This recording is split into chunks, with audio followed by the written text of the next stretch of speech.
Greetings, this is Obi-Wan Kenobi, and I have drifted into the Underworld. The Star Wars Underworld. I have a bad feeling about this. Here we go. We must go to the lower levels. The Underworld. You've taken your first step into a larger world. You're after something. Ben. Since I've started the Underworld, I've met so many great friends. Chris. I grew up in the 1990s, and Maul packaging is nostalgic for me. Dominic. What I love most about Star Wars is that it's fun, and it's all-round good times. So, this is where the fun begins. May the Force be with us. This thing really moves! Whoa! I like this! I can't believe you came all this way to see me. Why am I not in the intro? I gotta come up with a snappy line. Well, hello again, everybody, and welcome back to the Star Wars Underworld podcast, your weekly source for all the latest breaking Star Wars news, reviews, and discussion. And this week, we are back to talk about chapters 5 and 6 of Maul Shadow Lord. We'll break those down, get into the nitty-gritty of what's going on in that story. We'll also take a look at the new marketing for The Mandalorian and Grogu, including our first clip from a new Star Wars movie in almost 7 years. And later in the show, we'll be chatting all things Lego Star Wars with Lego Star Wars, The Force of Creativity author Graham E. Hancock. Plus, we might even try and get to some of your questions. We might try and answer some questions, although I'm not making any promises on that this week. We've got a jam-packed show. First, though, introductions are in order in case you're new to the show or you've forgotten who we are. My name is Dominic, and with me, as always, is the founder of the Star Wars Underworld. It's Ben Hart, the Star Wars guy.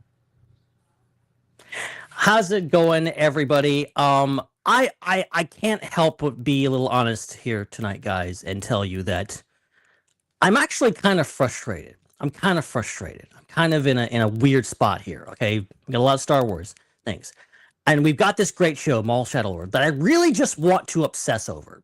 I just want to watch the episodes over and over and over again. Just think about and talk about and watch and listen to podcasts about it and just absorb the greatness that is this show. But then Lucasfilm's like, oh, wait, no. Here's this awesome movie that's coming in a month. Here's a clip. Here's another trailer. Here's another TV spot. Here's some images. Here's some posters. Just slapping me in the face every day. Every time I wake up, I'm just getting hit with this stuff.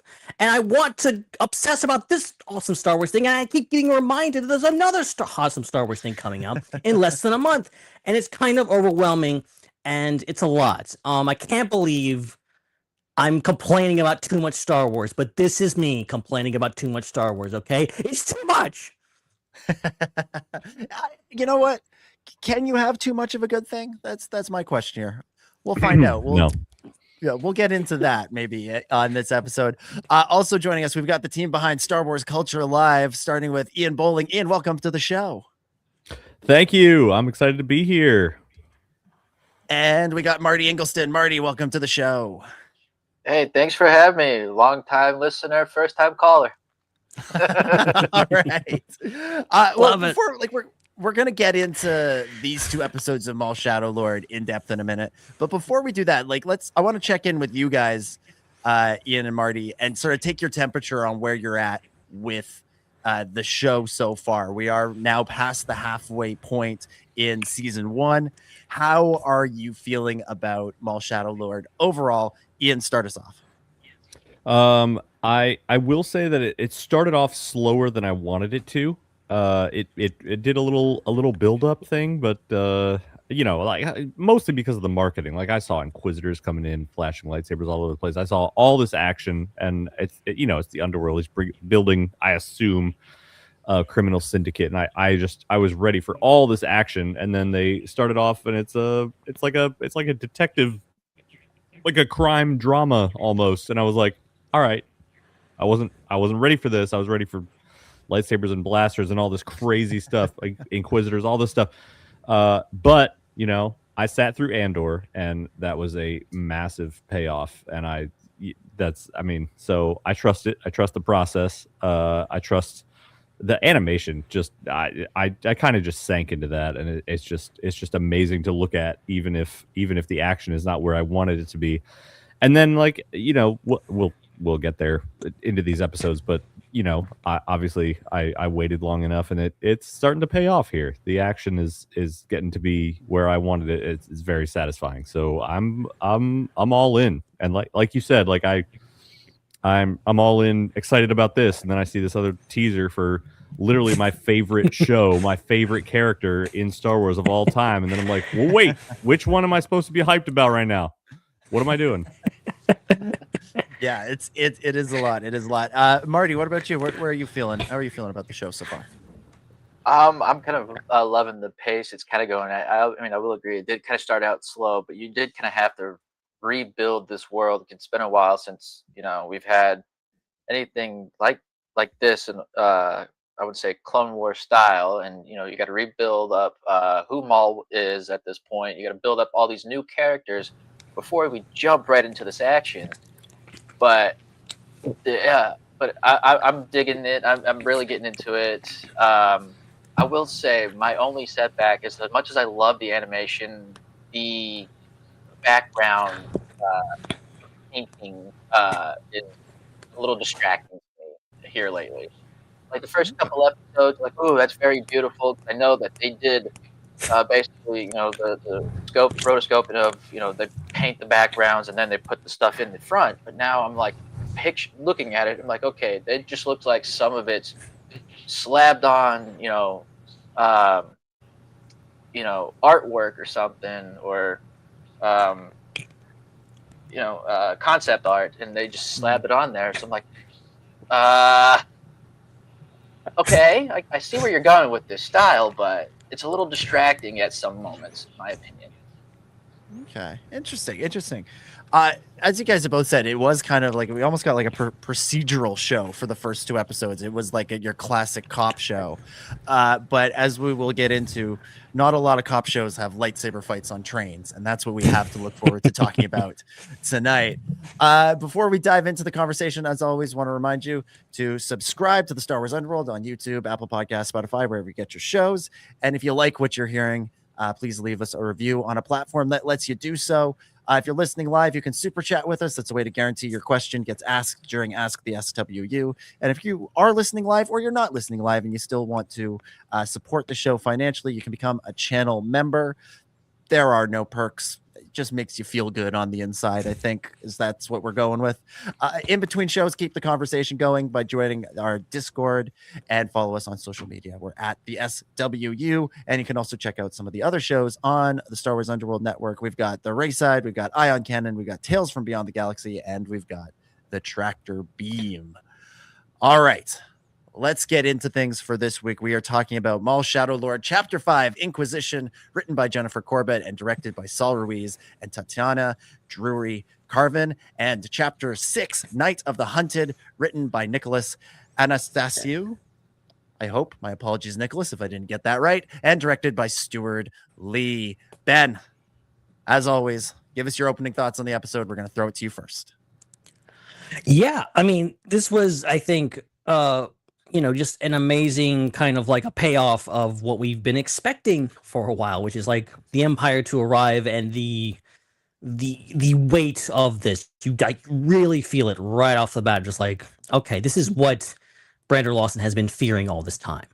And, that's, it's in full effect here. You get the whole thing from the interrogations to like what's going on. And, obviously the effect it has on the Jedi, also the effect it has just normal people. Like Lawson is just pretty much doing his job pretty good, doing his best. And he's basically getting put through the ringer because the Empire just like doesn't suffer anyone. Like they just won't let up. And I think simultaneously it's interesting that Maul seemingly up until the end of episode 2 seems to kind of take a back seat, seems to kind of be in the background. He's not, it's called Maul Shadow Lord, but like he's not in these two episodes a whole lot. But I do like the interplay that's happening with his crew. I like that we get like a check-in with all of them, and like they're not happy. Vario is like, maybe I'll stick around, maybe I won't. The Mandalorians are like not happy about this. Rook Cast is like every turn questioning Maul and like going like, what are we doing, dude? Like she's not this unquestioning lackey. She is seemingly her own person who is just like, I'm not sure about this, man. That's interesting. I'm curious. Okay, what are we doing here? What are they setting up? Are we setting up a betrayal? Because obviously the pressure's on, and there is not a lot of goodwill in the ranks of the Shadow Collective. So a lot going on, and obviously just like the lead up to what we get in the second episode is brilliant. I love these episodes so much. Yeah, Ben, you mentioned something interesting there. Like the Maul is not in these episodes a lot, and I remember when the credits rolled, having that realization of, wow, Maul was barely in these, but also I didn't miss him, which isn't a slight at Maul. It's just an acknowledgement of how good the other characters have been, that I'm so bought into what's going on with Iko Teodaki, get his name right eventually, with Devin, with Brander, with Riley, with all of these characters that we've been meeting over these episodes, or over these first 5 or 6 episodes, that the guy who's the main character, whose name is in the title, who's supposed to be the selling point of the show, can essentially, take a back seat for most of the 44 minutes. And we're not like, oh, where is he? Why am I watching these other guys? So it's a real testament to the show. Marty, let's go to you next. What did you think overall of chapters 5 and 6? I really like these episodes. I'm glad we're finally getting our first Inquisitor into this. It's been I would say a long time coming at this point for this show, because they've hyped it up so much in the trailers. Like, I was just expecting him day one, Inquisitor, at least Marek. But no, we had to wait until episode 5 to finally get him. But what an entrance he's made, just becoming coming out of the shadows like Batman.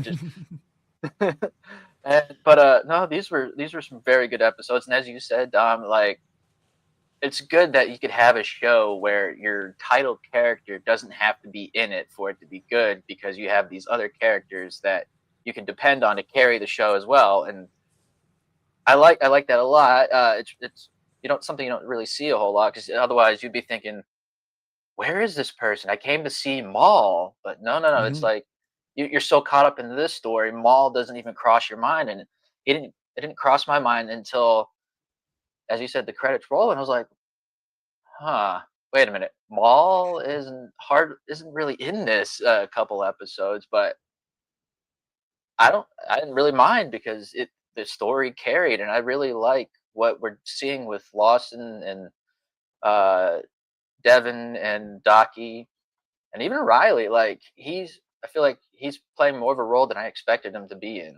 Mm-hmm.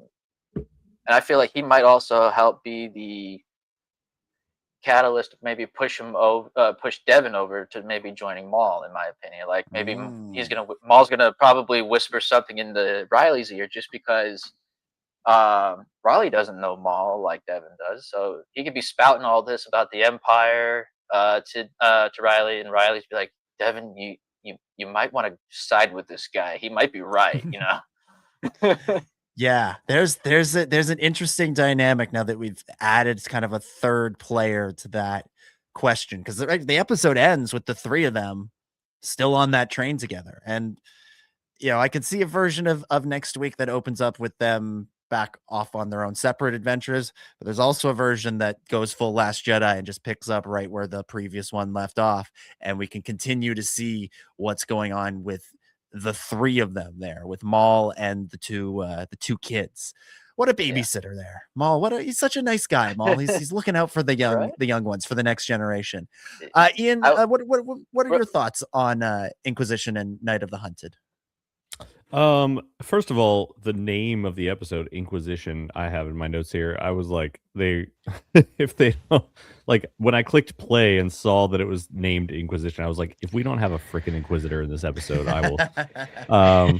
But yeah, I'm gonna echo what everyone else said. The fact, like, I noticed right away that Maul had like no screen time compared to everyone else, and I was like, that's really interesting. But I feel like it also kind of added to his aura. Like, number one, he's injured, and they made a big deal of that, and I was wondering if Like I've seen people speculating. Yes, he's and I saw people speculating online about whether that injury, because they're clearly making a big deal of it, right? It's lasted through 2 episodes. They zoomed in. They did the whole Star Wars like this is a thing you need to pay attention to, and I'm wondering if that is some type of cybernetic injury that lasts, because he has a cane and he's limping later on in Rebels, right? And so they might be onto something there. Wow. Okay.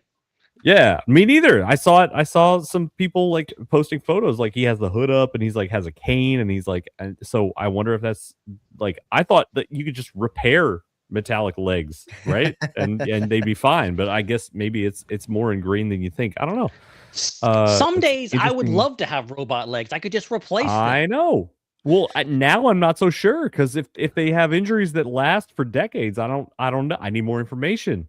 But they like it still didn't really take away from his aura. Like it I was impressed that he had no reaction almost to the Empire showing up. It wasn't like, this is ruining my whole plan. Like, we gotta adjust. He's like, that's interesting. That pivots that pivots things. Like he is so hyper focused, calmly hyper focused on getting Devin Azara to his side that yeah, exactly like that. He's calmly hyper focused on getting Devin to his side, that like the Empire is just like kind of a that's a nuisance, or the Master is a new, like Master Daki is a nuisance, or this injury is a nuisance. Like he's very I likened it to either like a Jedi reacting to things like, this is, take things in, or Thrawn reacting to things. Like I think it feels like he's leveled up in his villainry, villainousness, however you say that, that he is singularly focused. He's like, the Force is willing Devin to be my apprentice, and the Empire's not going to stop it. This injury is not going to stop it. None of this stuff is going to stop it. And it's like, the lack of screen time that I have in this episode is not going to stop it. It's a very like, he's still very much on his path to what he wants to do. But they don't need to spend a lot of minutes like showing us that. They just show the depth of it with his calmness in the face of these adversities, so they can spend time on other things, like the relationship between Brander and his son and Two Boots is very interesting, and I'm glad they kept spending so much time on that.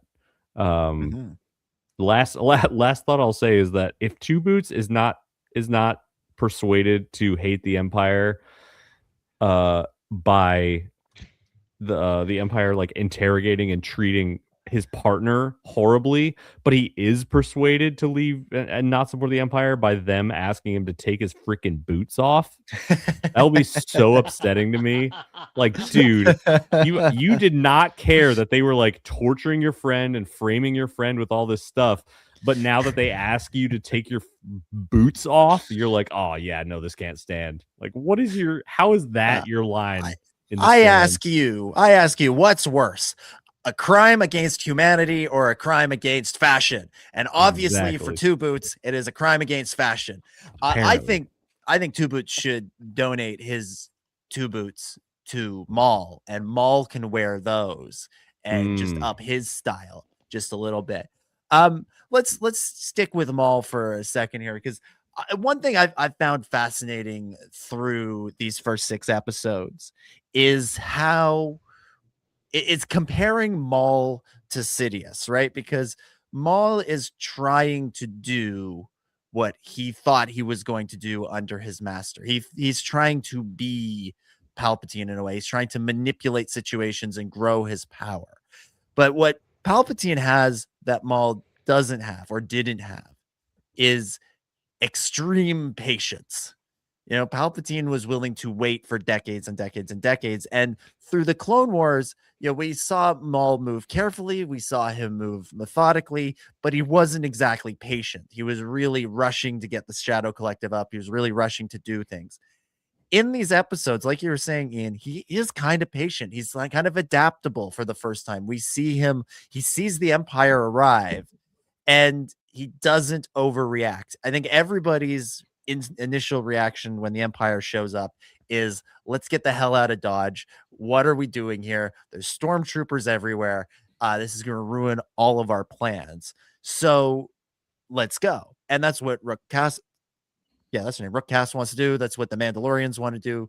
Everybody else kind of wants to get out. And Maul's like, no, we're going to use this to our advantage, because what he told Devin a few episodes ago, right, was, how are you going to face down the Empire?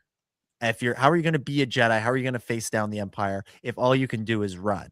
And in this episode, he uses the fact that the Empire is there. He uses the fact that the Empire is an overwhelming force, and Devin and her master are totally overwhelmed, totally overmatched, to make that point again. He makes that point really, really, really effectively in that last moment of the episode, after they've cut the train and Mark is far away. Now he can make that point to Devin of like, see, this is why you really have to listen to me. Now you've seen, like, this isn't even the Empire at full power. This is just a fraction of their power. This is just a taste of what they're capable of. Now, what else can you do? You can either run forever, and we saw how well that worked in this episode, or you can stand and fight. So why not stand and fight with me? Ben, what did you make of their interactions and the way Maul is adapting to his situation for a change? Yeah, no, I mean, it's really interesting. I love, not to jump like to the end, but it's a pretty good ending. Like, the train fight is a great like way for Maul to just further get into her head.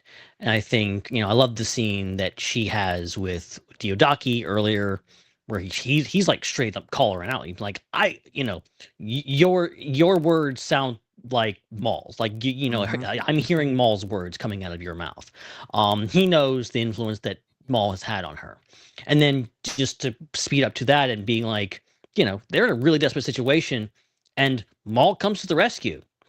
And, she raises her saber to him, and he's just like, whatever. He just turns off his lightsaber. Is like, whatever. Like, we're not doing this. We're not doing this. Like, you're no threat to me, and I have already shown you multiple times that I'm not gonna kill you. So that whole dynamic, and just like, and then having Riley there, like, that complicates things. And that's why I'm like, okay, what's going to happen in the next episode? I hate to keep like not enjoying this and like speculating about what's in the future, but just like, that's going to be real interesting having a conversation. Oh, it was going so well. I know. Bad guys. Ben Hart, the Star Wars guy. Yes. Ben Hart, the Star Wars guy. Star Wars rules. This is momentous. This is exciting. Why, hello there, Ben. Ben Hart, the Star Wars guy. He is the founder of the Star Wars Underworld, Mr. Ben Hart. How's it going, everybody?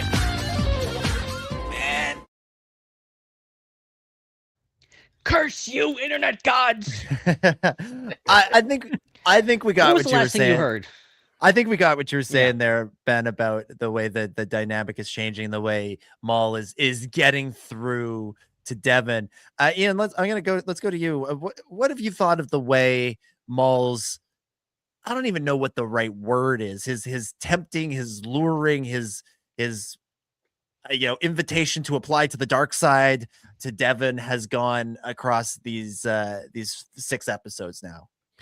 Yeah, it's a really interesting dynamic because he can't just go all in right away. He can't just be like, turn to the dark side, like, because she's not there yet. She's not ready to just do evil. She's okay with stealing to survive, but she's not ready to like murder and all these other bad things just to further my own plans to power. Like, that's not where she is. It's going to be way more tricky than that for Maul. And that's partially why I'm so interested to see what happens in the next episode, because Riley is just in the way, right? And but Maul can't just like eliminate him, because that'll send Devin completely over the edge of like, you just murdered this child basically, and I'm not going to follow you after that. She already doesn't want to follow him. She already knows like like she's already on her guard against it. Like she can tell that he's more powerful. She also can tell that he doesn't mean her any harm, from, like you said, from that lightsaber moment where he just like brought up the lightsaber, or she brought up the lightsaber and he brought up the lightsaber, and then he just unignited it, like turned it off. He can tell that she can tell that he doesn't mean her any harm, but that doesn't mean that she's like willing to be on his side yet. Like, she knows he's not good. Like, he imprisoned her earlier in the like a couple days ago, if that. And like, while she is probably intrigued by a different perspective on the Force, she's still not ready to fully turn all the way. So Maul still has his work cut out for him. So I made a note here on from back in episode 3, his voice when he had her like the tea scene, his voice was like the warmest, most nurturing thing I've ever heard, and it was so freaking creepy, because we all know how evil he is. We know he's not just going to be like, oh yeah, I care about people now. Like, but the levels of deception there, and like he obviously has to play this like perfectly. Like, it's a one baby step at a time situation, when the situation is so fluid and moving, but he's like calmly accepted it and is more determined to accomplish this than anything else in the episode, more than like power or anything. This is now his full thing. And I thought that was really an interesting change. Yeah, he's been spending the last several episodes trying to get her to embrace a larger view of the Force. And it's, again, drawing that comparison to Palpatine. There's this moment that we're talking about at the end of the episode with the lightsaber, again, is very reminiscent of a famous scene with Palpatine in Revenge of the Sith, when Anakin, when he lets Anakin in on the secret, and Anakin's initial reaction is to ignite his lightsaber, point it at Palpatine. Then he lowers it, then he lifts it back up again, and then he walks away from the situation because he can't figure out what he's supposed to do. We kind of essentially got that with Devin, where she points the saber at him and then turns it off. She's not ready to kill him, even though she knows that's probably what she should do. She should probably be trying to some version of arrest him, either kill him, something like that. But he's gotten into her head that this is probably the only way forward, and she may not be ready to embrace it fully. She's not ready to admit to herself that, yeah, the dark side sounds pretty cool, but she is thinking that way. She is leading that way. She can't bring herself to do what she thinks she should do because she's wondering about what she'll miss out. She's got fear of missing out of, whatever Maul has. Jedi FOMO. Yeah. Marty, what do you think of that comparison between Devin and Anakin and where they're at in their journeys, where she's at in her journey relative to his? Well, I was just thinking as you were talking, I was like, I wonder, like, maybe if he just told her the tragedy of Darth Plagueis the Wise, if it'll just flip her over real quick. Just like, it's like, oh, that sounds interesting. Okay, let's just go there. Because I feel like Anakin was, I wouldn't say Anakin wasn't easily manipulated, but he had, years of, talking with Chancellor with Palpatine, just as, human beings, before he jumps out and says, by the way, I'm the Sith you were looking for. So they kind of already established a better relationship before coming out with something so big like this. I feel like maybe and Maul, he kind of has it against him because, everyone knows he's the bad guy here, so it's kind of hard for someone to be bad to trust. So you really got to establish some real groundwork, some good relationship. I think Maul is really trying his best. Really different from what he was in the Clone Wars, because when he had his brother Savage, Savage would just go with him willingly because he knows his brother. He wants to help his brother. He'll do whatever it takes for his brother. Devin, on the other hand, she's been a Jedi for a while. She's been Daki's apprentice for, we probably don't know how long. So she's, she's still at that age where she doesn't fully know a whole lot about the Jedi, because they're in the middle of a war, and the war changes what a Padawan's thoughts are of what the Jedi should be. Because Ahsoka kind of questions like, what am I going to do after the war? This is all I know, is how to fight. And so Devin's kind of going through that experience too. Is like, I just want to fight, fight for what's right. And I feel like Maul's on that path of, he may not be the good guy, but he's fighting for what what is wrong, and that's the Empire.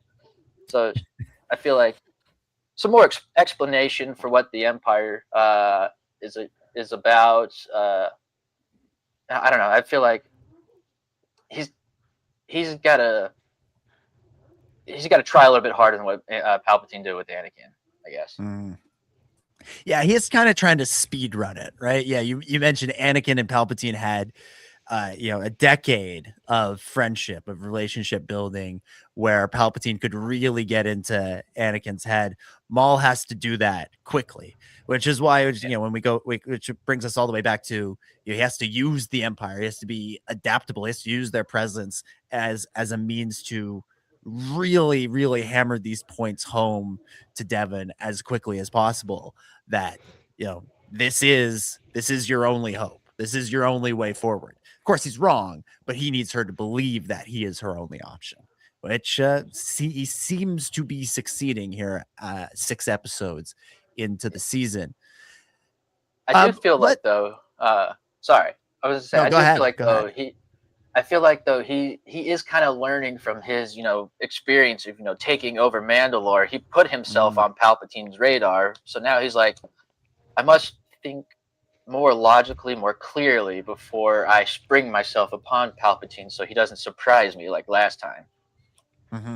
Yeah, and I mean all of this, all this whole plot with Devin, that his end goal is to go after Palpatine, right? That's what he tells Rookcast early on in the series, that he's having these visions, and with this apprentice that he sees in his visions, he thinks he'll be able to take on Palpatine. And of course, he's convinced himself that Devin is that apprentice. That's the thing about visions; they're hard to read. Yeah, it's funny how I'm relating this. I can't help but relate this to like his revenge on Obi-Wan, and just like the fact that he like comes back in Clone Wars, and he very quickly just like literally goes to a village, and he's like, I'm gonna kill these people if you, Obi-Wan, you don't come to me, and I'm gonna do stuff to you.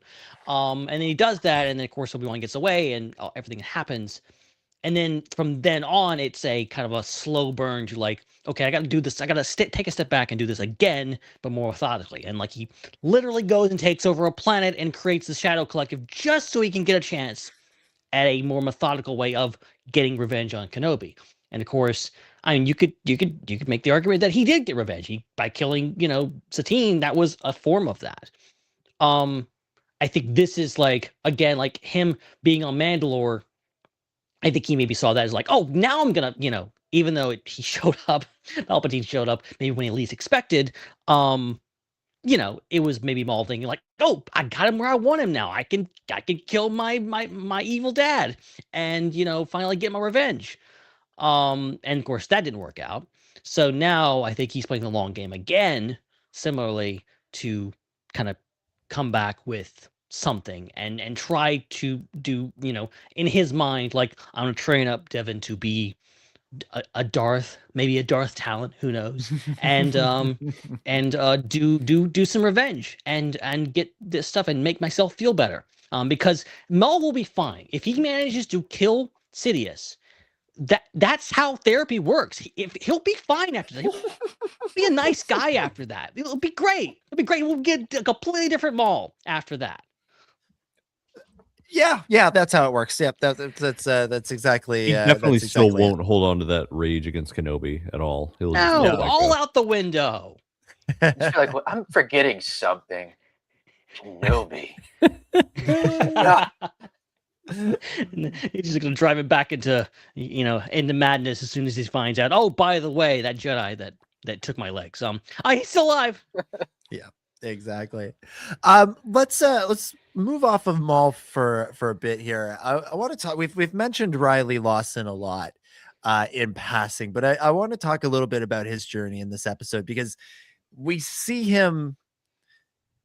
We come to learn more about his life and how he really is also caught between the Empire and the anti-Empire, as represented by his parents. We've learned a lot about Brander. We've followed him for 5 or 6 episodes at this point. We understand what he's all about and that he does not like the Empire. We know he's got a little personal element because his wife works there, but we hadn't really met his wife up until that point. In this episode, we do. We meet Drea or Drea, Drea, via hologram. Riley gives her a call, and she's an Imperial, but she seems so nice. She's so friendly. These Imperials, they're so friendly. And so clearly his perception of the Empire can be, at that moment in time, could be formed and molded in a very different direction. Of course, a few minutes later, Devin and Daki show up at his house, and then an Inquisitor shows up at his house. Then he's running for his life through the streets of Janus, being chased by a gunship. Then an Inquisitor is threatening his life, and he's having to rely on Darth Maul to save him. So, his mom was going to have a lot of convincing to do if she wants him to believe that the Empire is still good. I'm not saying she couldn't. As if we learned anything from Andor, it's that the Empire are master manipulators, and they can make people believe just about anything. So there is a version of this where she does get him to believe that, oh no, your dad's an extremist. It's his fault you were in danger. If you just listen to the Empire, everything would be fine. Everything would be okay. Yeah. If you just comply, nothing bad will happen to you, right?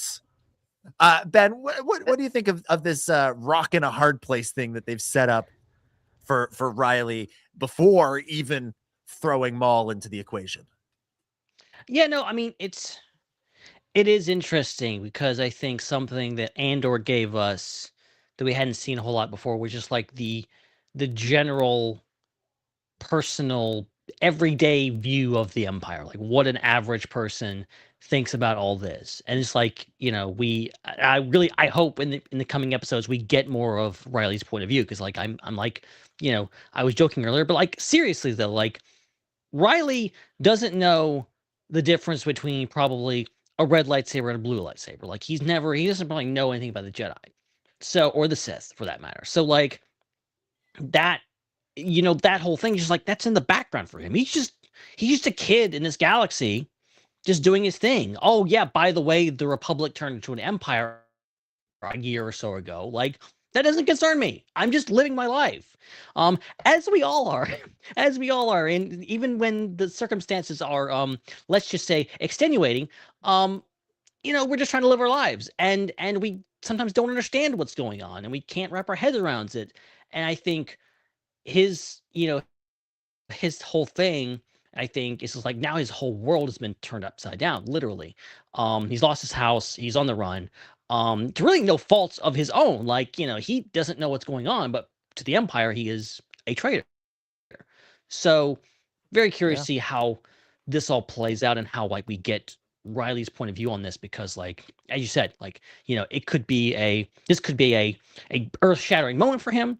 He could get with it and be like, oh yeah, the Empire is bad, and I'm gonna join the rebellion, and I'm gonna be General Riley in 20 years, rebellion, or which is probably the more likely option is that he's gonna have his mom in his ear and he's gonna be like, well, yeah, my dad is a traitor, and I was thrown into this, not by my own will, And yeah, the Empire is good, actually. Empire is good, actually. Long live the Empire. That's what I always say. Marty, what do you think of Riley and the position he finds himself in, adding in the fact that now he is literally at the mercy of Maul? Yeah, I feel he really is stuck because his dad hates the Empire, his mom is the Empire. But I thought it was funny though when he was talking to his mom, and uh, when he said his dad's in interrogation and everything, her eyes just kind of rolled a little bit. He's like, "What did he do now?" Like he's got a bad reputation as is with the authorities. So even though he is the law in some case, but yeah. So it's, and the way they go about it though, she's gently talking to him about the Empire is really good, it's there to help, so very nice and gentle, while his dad's like, the Empire's bad and blah blah blah, so he's really gruffing it. And so so he's like, okay, I understand these 2 points, but I don't know which way to go, but I hate to say this, but I kind of hope Maul puts him into the place of the Empire sucks, and here's why. Yeah, it's gonna be fascinating to see what Maul thinks of Riley. And Ian, I'm gonna throw that question to you of what Maul thinks of Riley. Does he see him as a potential ally, as someone he can use and manipulate? Or does he see him maybe as like, who the F is this kid? Like, can we throw him out? Like, just get out of here. Like, he doesn't even see him as relevant to his larger plans. What's your take on Maul's view? I feel like it's reverse order of that, of what you said. It's literally going to be, let's throw him out of the car. Devin's going to say no. Then he's going to be like, well, this guy's really just this extra mouth to feed. We don't have much it is, but I feel like Riley's going to use those Bodekin skills, and then he's going to be like, whoa, this guy's very good. So, yeah. Like, so sure. we keep mentioning Bodekin a lot. I'm sure we're going to see some kind of form of that being played of fighting the Empire. He's going to throw a grenade back or something. I want next week's episode to just be like a full game of that. I don't want story. I don't want anything. I want just a game. Like, yes, like Quidditch or Blitzball. Like I want like I want more insight into that game. Yeah. Ian, what's your take on Maul and Riley and how they might see each other? I think the most likely outcome is that Maul will see Riley as a way to gain favor with Devin. Like he'll be a tool with which he can show fake compassion and mercy and a protective instinct. Like his whole challenge right now is your master has told you that I am like the worst of the worst, the most evil being that you could possibly imagine. That's not me. All I am is just, I am not the Empire. I'm against the Empire. I just want to use my powers to their full potential to create a life for myself. And I want the same for you. I am not evil. Look at how well I'm treating this Riley kid that you like. I saved his life from that Inquisitor. I'm protecting him now. I'm trying to get him set up to go where he wants to go. Like, I think he's going to use that as an opportunity to, in a sense, prove himself to Devin, even though, deep down, yeah, he doesn't care about Riley at all. He cares about earning Devin's favor. Mm-hmm. Yeah, he could use Riley until he stops being useful. Yeah, maybe he puts Riley in danger somehow and then saves him, or he uses he knows that both Devin and Riley care about Brander Lawson, so maybe he goes in and somehow rescues Brander Lawson from a dangerous situation. I also wanted to add that the Empire, like as we said, it's very new. Like by the time Andor rolls around, everyone knows how truly horrific the Empire is, and how what they do to worlds that they occupy, or how they handle conflict. But here it's very possible that people just don't know that yet. Like even Riley's mom, that it's possible that she is still a good person, and the Empire was just a source of gainful employment, and she just sees the stormtroopers as like reasonable enforcement officers, and she sees that, like she thinks that Brander Lawson is truly like I don't want to say terrorist, but like, an instigator or a problem. And if you already have that belief, then like something, an organization that promotes like order and lawfulness might still not be the way that we think of the Empire, or the way that rebels think of the Empire later on. It's still very, very young, and you can tell that by the armor.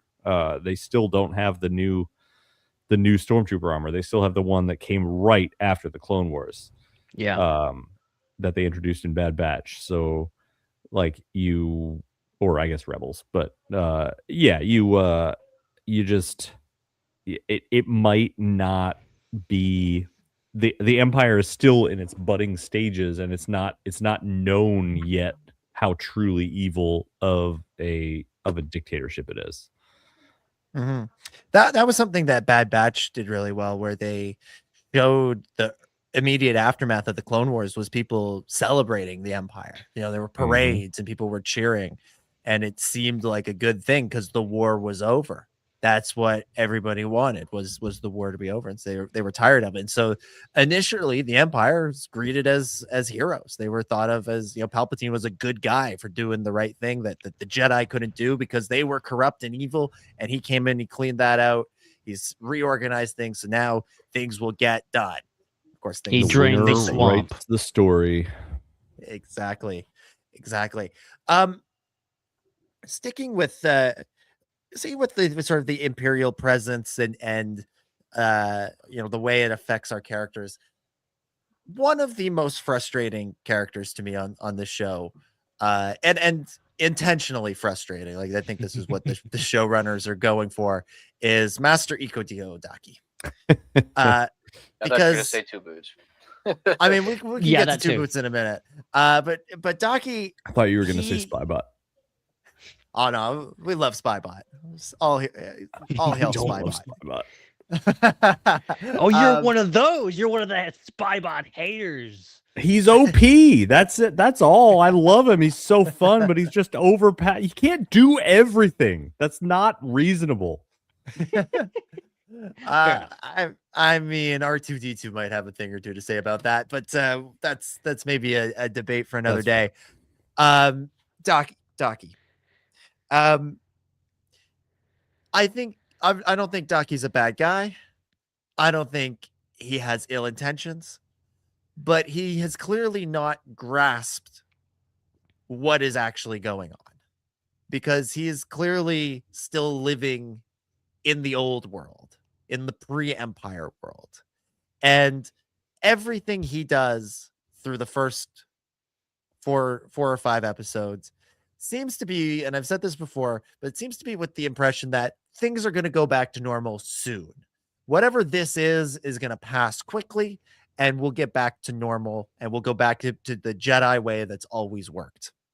And long term, sure, you want to get back to Jedi ideals, that's what you want to do. But running and hiding is not how you're going to get back to that. And when you spend all your time running and hiding, you don't make allies. That's not something you have a lot of time for. And through those first several episodes, Daki only makes one ally, Brander. Not bad, pretty good. But when the Empire shows up, he has nowhere else to run. And while Brander is a good person who probably would like to help Daki and Devon, his apartment is probably the worst place to hide from the Empire. He's already on the hot seat from the Empire at work. They're watching him. They literally have an inquisition with him in the previous episode. And so it's no surprise that Marek shows up at their door moments later and chases them out of there. Not to mention the fact that Brander probably could have done more to help the cause, whatever the cause winds up being, from inside the police department by being there. Instead, now he is on the run with Daki, so they've just kind of destroyed his life as well. Ian, I'll throw it to you. What have you thought of the way Daki has carried himself in dealing with these dual threats of the Empire and Maul trying to manipulate his student? Is he ill-equipped to deal with this situation, or does he have a master plan that he's playing 7D chess that we just can't see yet? I think he is just outdated in this scenario. I don't think he was ready for the entire Jedi Order to fall and all the systems that he was raised and lived in to crumble. And he has this very strong reliance on like the tenets of the Jedi Code and the Jedi outlook on life. And I will say that he sees clearly that he cannot, like, those two, like, this is not the time to start a fight with the Empire. Like, they will not win. And this is not like you can do small anonymous acts of good here and there. But he does have the wisdom to see that, like, this is not the time to cause a disturbance because you will just get locked up or, shot by the Empire. And so he does have some wisdom there situationally, but I don't think he has the wisdom to see that his outlook is not enough for his Padawan. His Padawan is young. His Padawan has not fully embraced all of the Jedi code or the Jedi outlook on life yet, and she's in a very precarious position, and she can't accept to run and hide or to just like, he would be perfectly happy to go to the woods and live out his days like until he dies, like as a hermit in the woods, just sneaking around, maybe doing occasional good things here and there for people. But she is not satisfied with that. She is young. She was planning on doing a lot more with her life, and then suddenly that whole future was stolen from her, and she was thrown into this this place where she has to struggle to survive. And even the way that she is trying to cope with that, he's like, no, we don't do that.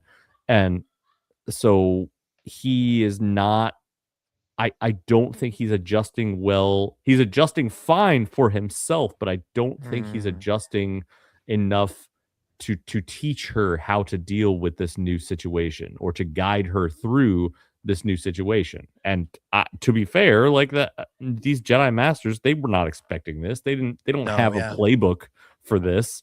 They know their Jedi teachings, and they know how this, how to apply it in life, but that's not just gonna be enough for Devon. She feels more strongly that she has more to give or more to offer or more to accomplish, and so that's the biggest advantage that Maul has, I think, is that he can offer her more. And so unless Daki will just really expand his outlook and be willing to fight in some way or to join a team or to seek out other resistors, he's gonna lose her. Yeah, it's interesting. I really like that you bring up the fact that he wasn't ready for this either, because I feel like that's something we often talk about with the youthful characters. We talk about Ahsoka not getting traditional Jedi training because it all took place during the war. We talk about Ezra being brought up under the rule of the Empire and getting his training that way. Same goes for Luke. And we often talk about how they didn't get that chance to learn properly, or in the traditional setting. Docky and the older generation, they faced the other end of that, or the other side of that coin, which is, well, we trained all of our lives to be one thing, and now we're being asked to be something else. We're being asked to be generals. We're being asked to be rebel leaders, and we're not equipped for that. We're equipped to meditate and think and maybe, negotiate a peace here and there. The Clone Wars episodes like Trespass and Bounty Hunters, that gives us a sense of like what the Jedi thought they were going to do. I remember Filoni even said like that's what Obi-Wan thought his life was going to be, was just going from situation like that to situation like that. And now they're being asked to do something different, and he knows the tenets of the Jedi Order. He knows the tenet of the Jedi Code. He knows what it means to be a Jedi, but he hasn't yet had the chance to figure out how to apply it in this situation. Am I still here? Yeah, you're good. Okay. Yes. My screen went black for a second there, and I panicked. I was like, wait a minute, mine did too. I know that feeling. Okay, hey, That's so weird. There's something going on through the Force here. There's a Force ghost in here. Yeah, Force ghost has infiltrated the show. Look, a communications disruption can mean only one thing. But the point I'm getting at here is he hasn't figured out how to apply his Jedi teachings to an age of rebellion, to doing the early rebel work that we see people like Luthen and Mon and Bail do. And in a sense, that's fair. Like the Empire only fell the Republic only fell a year or two ago. They fought the Clone Wars thinking they would go back to the way things were, and so he's just carried that mentality forward of we're gonna get back to what we were doing. And it's gonna be fascinating to see if he can adapt, because right now he looks out of his depth. Ben, do you have any thoughts on what we've seen from Docky? I just want to comment that Docky taking Devin to their apartment, to the to that, is a terrible idea. Like the worst. Like worst. Yeah. Like I get they're in a bad spot. They're Jedi just like a year or so into the Great Jedi Purge. They're in a bad spot. But like Docky is like, like fair enough, not wanting to steal to live, get by, like still trying to live the Jedi way. And I think that's very admirable. They're very just like, I like his ideals of just being like, we do not compromise our principles no matter what. We will stay with that. I think part of your principles should be not falsely incriminating a man and his kid by showing up and enforcing yourself into their house and like, Riley doesn't know what's going on. He doesn't know they were Jedi. And just like creating, as like every moment they're sitting there, I'm like, they're gonna show up, and if you're here, you're screwed. Everyone here has a death mark on their head. Like, this is really bad. And then like the worst that can happen happens. And like, Brandon Lawson, to his credit, is like all in immediately, of just like, he's not like, oh, I'm not with them. He's just like, screw this. I'm gonna kill as many stormtroopers as I can. But he is putting a really terrible Holy position hell. And I like, I like the back and forth of just like, she's like, to the roof was really a bad idea. She's like, yeah, showing up on my doorstep was a bad idea too, lady. Like, it's just like, yeah, I get it, Brander. Yeah. And that's the thing is Docky's plan of showing up at Lawson's house to hide doesn't work. It really, really doesn't work. Because old Merrick shows up at his place. So this is our first time seeing Merrick since his tragic demise in episode 4 of Ahsoka about 2 years ago. So tragic. But now we're getting the backstory. We find out he's the first brother. I think StarWars.com tells us that, which is intriguing. But Marty, I'll throw it to you. What did you think of our introduction to Merrick in this time period, as his traditional role of an Imperial Inquisitor rather than his undead role in Ahsoka? This was a lot better than him and Ahsoka. I feel like like this is what I intended for him to be in that show. Instead, all we got is a fart cloud at the end. But this guy just pops out of shadows like nothing, like Batman. Like I saw many people say, comparing that scene of him and Brander in the interrogation room to him being Batman and Brander being Joker in that Dark Knight movie. Oh my like, god, I didn't even okay. think about that. Oh wow. Yeah, I was like, wow, that's interesting. But I realized he's touching him on the shoulder, so he's already sensing everything that Brander does because I think he's using like that echo touch like Cal Kestis has in Jedi Fallen Order and Survivor. So he's already feeling what Brander has already done. So so he's already when Brander's telling him, of course he's leaving information out, but Mark's like, I will investigate this. I mean, I know he's lying to a point, but I'm gonna go figure out what. So then he goes to that site where he's saying, and he's touching all the spots where the lightsabers have left marks. He's like, okay, so he did leave the part about Jedi being out. Everything else is true though, so he's a very good detective himself. I feel like he's the Dark Knight detective here. Yeah, and he's a pretty good fighter. That duel with Maul, I think we've been treated to some real spectacular lightsaber duels on this show, and every time they do one, it's unique in and of itself. The Maul kind of haunting Devin through episode 2 was really unique in its own, or episode 3, I guess, was really unique in its own way. The showdown with the 2 Jedi against Maul was excellent. And then this one, anytime you get red lightsaber on red lightsaber action, I think it just looks so cool.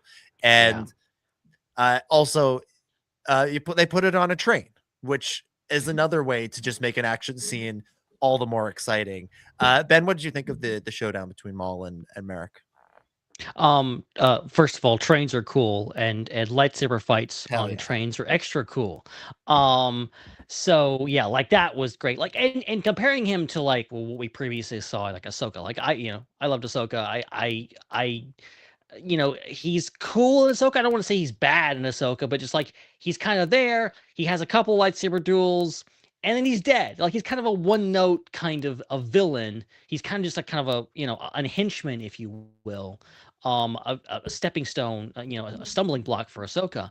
Whereas here, he is so menacing, from the interrogation scene to the fact that, and he, and a lot of people pointed this out online, the fact that he's able to pretty well stand up against both Devin and Maul, who, Maul is very experienced. We know he's very powerful, is able to really, give someone a lot of grief, no matter who they are, whether they're Obi-Wan Kenobi or whatever else.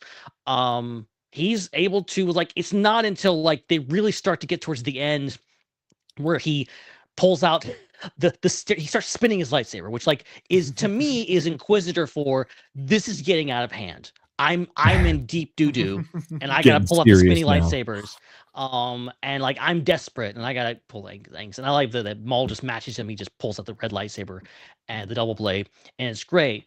And the whole lightsaber fight is just brilliant. Like I think it's visually stunning. Like I love I don't even know how to describe it. Like the motion blur with the lightsabers is like somehow they did something different with it, that when you see the lightsaber moving, it's like this really interesting type of shapes to it.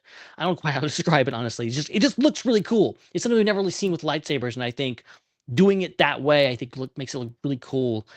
And lightsaber fights, we've seen plenty of them now, but I think if we can be wowed by lightsaber fights, almost 50 years into Star Wars, I think that's saying something. I think these are some of the most impressive lightsaber fights we've ever seen in animation or otherwise. The question I always have when the Inquisitor lightsabers start spinning is, When are they going to fly away again? When are we going to get the helicopter sabers back? Because let's science. Let's Star Wars science for a second. If the lightsaber, if you hold it over your head and it spins and it causes you to have lift, to pull you up. If he held it behind his back, wouldn't he be pulled backwards? Wouldn't the science work out like that? Doesn't it work? If he holds it in front of him, would it pull him towards his enemy? How does this work? Filoni, explain this to me. The next episode isn't an episode at all. The next two episodes, one episode is just an entire game of the sport. Yes. And then the second episode is Dave. It's just Dave in front of a chalkboard explaining to Ben how this doesn't work. And he addresses everybody as Ben. It doesn't matter what your name is. Dave's like, all right, Ben. So this is how we're gonna the lightsabers spin this way, and it makes them go up, but it doesn't make them go sideways. And that's the entire next episode. I'm not gonna sleep until this conversation happens. I may watch that, honestly. I would. 100%. I would be there. I think I'd be in because I have some questions. As we all do. Yeah. One other character I want to touch on before we start to wind things down is Two Boots. I know we talked about him and his real concern over fashion crimes earlier, but Ian, I'm going to throw it to you, right? Because here's Two Boots. He's the guy. He thinks that the Empire, calling the Empire was the right thing to do. He thinks this is the only way that they have a chance of fighting Maul. He's not wrong that they're overmatched, but he's still, calling the Empire, as we know as the audience from our view, it's not a great thing. He starts to get a little bit of a sense that things under the Empire aren't so great. My question for you is, do you think he's actually going to realize that? Or is his programming, which is what Brander has blamed all of his actions on up to this point, so strong that he won't be able to see the error of his ways, no matter how many times he has to change his shoes? No, I think he will, and I think the show has given us glimpses that he is not your normal droid. It's just like BB-8 or R2 or these droids just gain so much more, or 3PO. These droids just gain so much more personality. Just I don't know why or how or whatever. Maybe we can add that into Filoni's explanation, but they have shown us a few small shots that give us an insight into that just let us know that Two Boots is not your normal police droid partner. Number one, he he grabbed a cup of coffee just to hold while he talks to Lawson, like so that they feel like they're more in sync. That's not a small thing. That's like a love that. That's like a empathy, like, hey, we're connecting as partners. He reminded Lawson about his son's Bodeki. How do you say that sport? Bodeki? Bodekin? Yep. Ball. F that up. I will never get that right. Bodekin. He reminded Lawson about his son's sports ball game, and there you go. They Lawson wasn't tracking that. You know who was tracking that? Freaking Two Boots. He did not. That was not part of his job. That was not part of his programming. He just remembered that his partner has a family member who had a game that day, and they are just showing little glimpses, nothing too crazy, but they're showing little glimpses that Two Boots is more in tune with emotions and just kind of he's a little more human than the other droids. I mean, his name is Two Boots because he wears boots. Why does he wear boots? Are we talking about this? Why do we know this? He just wears boots. Does he like the boots? Obviously he likes the boots because he was upset when they asked him to take them off.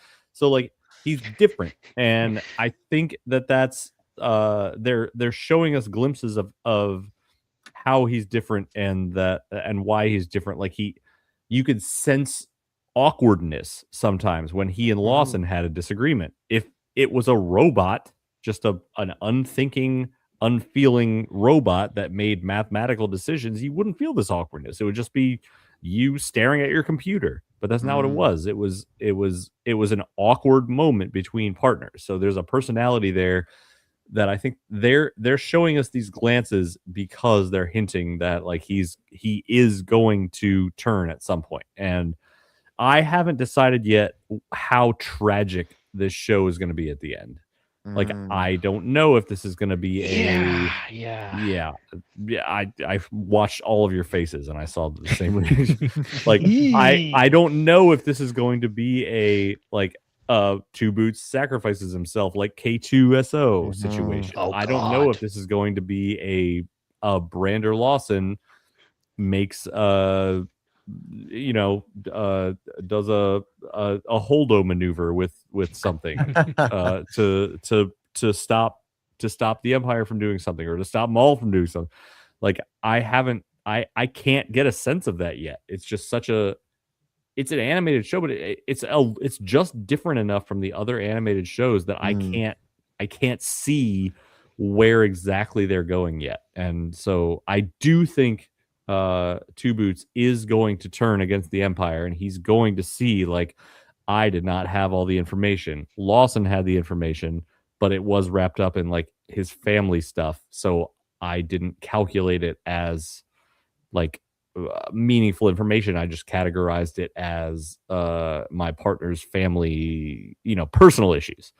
And but he did have insight about the Empire, and I am seeing that now, and I'm folding that into my droid analyses. And the Empire coming here is bad, and I really like my boots.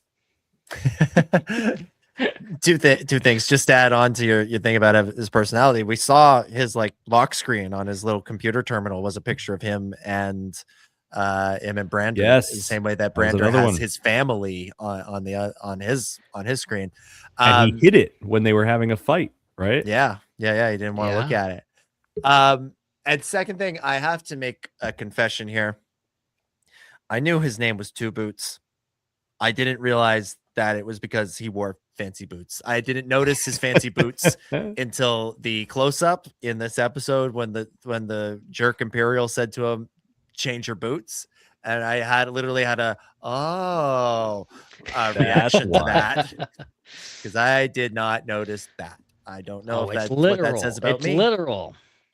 I mean, I figured there was a reason for his name. It just didn't click. I wasn't looking at his feet. I'm sorry. I wasn't staring. I don't know if they really showed us his feet that much, honestly. Yeah. There is the last two episodes. There is when he shoots the line and it pulls him up in an epic fashion and he lands like really epically on an upper story in the last episode. There is a quick shot of his boots. Quick, like hero shot. So you might have missed that one. I did. Full stop. I missed you gotta pay attention to these things sometimes. You're right. It's important thing. Look, Ben, he was taking notes, man. Look, then I need the show to restate the plot every 3 to 5 minutes because I'm on my phone the whole time looking at social media, looking specifically at AI generated images. We all knew that. We all knew that. You didn't have to admit that. We all knew that. All right. You know what I think it's time for? I think it's time for everybody's favorite segment. It's time for your favorite segment. It's time for my favorite segment. It's time once again for Ben's Connection Corner. Connections in the corner with Ben. It's Ben's Connection Corner. Do. How's it going, everybody? Ben's Connection Corner is filmed in front of a live studio audience. All right, Ben, as always, it's not been discussed in advance. There's been no pre-planning as a group. It is entirely on your shoulders. I'm so scared. What have you got for us? What connections have you got for us?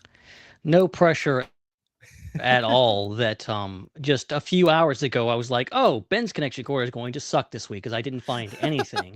And then in the 10th hour I managed to locate some stuff for you guys. So buckle up. I actually got something. The 10th hour, not the 11th hour. So not the last minute, just it was ever 2 so hours slightly before that. It was 2 hours before the show, not the last hour before the show. So I like to be specific.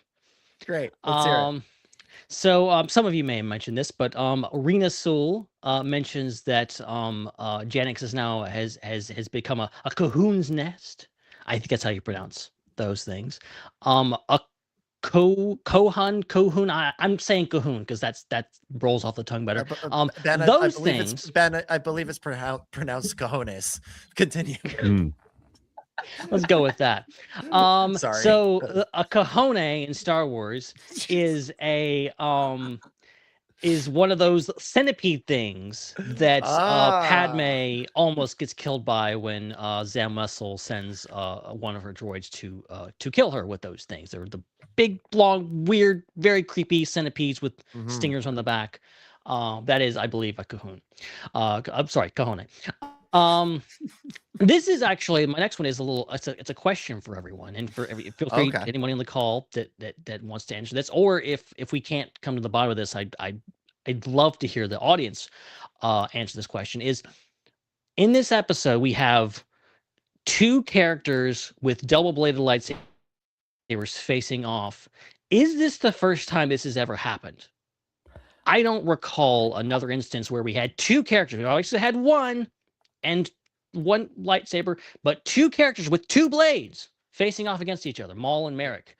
I was trying to think about this. I think you're right. I think this is the first time because you've had people with two different lightsabers, but I don't think that you've had. I don't think in canon, like a series or movies we've had. The only thing that I can think of is possibly, because I have not played the game, is either is Jedi Survivor, which I know you can have a double-bladed lightsaber as Cal Kestis, and you fight Inquisitors with double-bladed lightsabers. So that might have happened in the game, but it's kind of fuzzy on the canonicity because like you can make your lightsaber whatever it is. Like everyone's experience is different in that game, so it's hard to say what that is. But yeah, so let me know if there's like I'm specifically talking about like screen stuff or even comic books or whatever else. Like, you know, there are a lot of characters, even going back to the EU, you know, Exar Kun had a double-bladed blue lightsaber. I always thought that was pretty badass. Yeah. Let me know, guys. Let me know. So we got Merrick. He is voiced by AJ Lacasio. And you may have heard his voice previously. He actually voiced Han Solo in the Lego Star Wars Holiday Special and Lego Star Wars The Skywalker Saga. Nice. He also played a bunch of other voices. He also, in Tales of the Underworld, voiced Colby, also known as young Cad Bane in Tales of the Underworld. So quite the range on this guy. Guy. Wow. But so yeah, he's been on and he's got a ton of other credits too. He's very prolific Star Wars voice actor, but kind of flying under the radar to now. But okay, so here's another one. This is actually not from this episode. This is from a completely different show. So roll with me here for a second. Okay. So I was watching another show that I really, really love right now that's happening simultaneously. It's on Disney Plus, Daredevil Born Again, season 2. Yes, sir. And on the 6th episode just aired, there is a scene where it's in a house and like there's a TV that's going in the background, and the TV announcer is none other than David W. Collins on this TV. Oh my God. And this is something that I love to do because now it encompasses more than just Star Wars. The guy pops up everywhere, and I'm listening so much to the soundtrack show that I'm immediately tuned into David W. Collins' voice. So I love to hear him pop up, and obviously he's doing a brilliant job as Spybot, but very, very unrecognizable as Spybot. But yeah, it's really cool. I was like, wait, David Collins, you're in the wrong. This is not Star Wars. What are you doing here? But yeah, that was funny. And finally, this is a deep cut. Buckle up. The snitch in the casino. This is what I'm calling the snitch. I don't know if the character's name, but the weird alien dude that clearly is like side-eyeing the group and is like calls the Empire in the casino. That character is an alien species known as a Devlik. Now, the Devlik species we've previously seen and actually is the same species as the classic character known as Juan Sandage. I'm sure everybody knows who Juan Sandage is. Obviously, everybody does ring a bell. You guys all I'm gonna be really mad. You don't have to explain. No. But for the one person, yeah, we all know. But just in case somebody doesn't know, explain it for them. For the one person, one uncultured swine out there that doesn't know The Juan Sandage is a pod racer.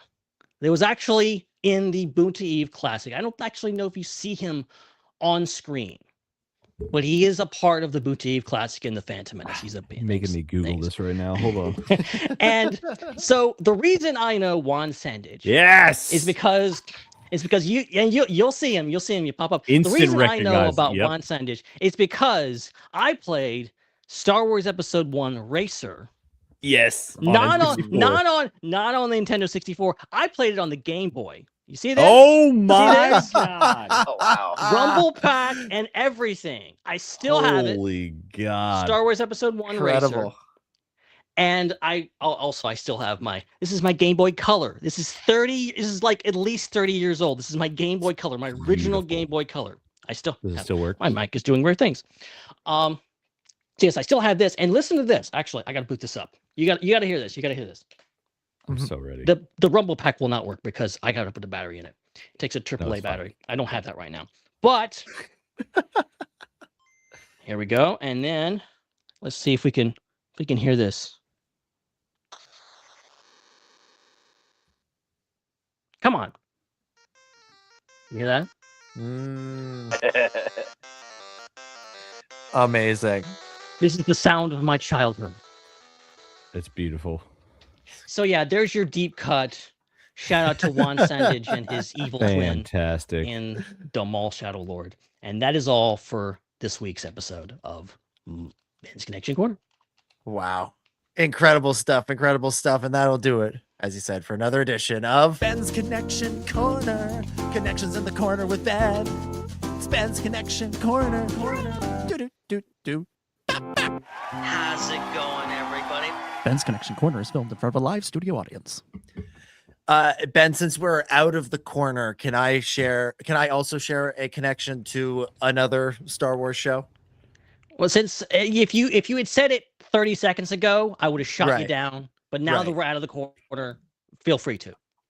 So you brought up Tales of the Underworld. You brought up Cad Bane or Colby. And that reminded me of something I learned recently. I was watching the movie High Noon, which is an old Western that has Lee Van Cleef in it. And Lee Van Cleef was, of course, one of the inspirations for Cad Bane. If you ever see him on screen, you look at him and go, yeah, of course, that's Cad Bane. And in that movie, he plays a character named Colby. And I was like, I see what you did there. I see what you did there. So I actually have another connection that is not as much of a deep cut.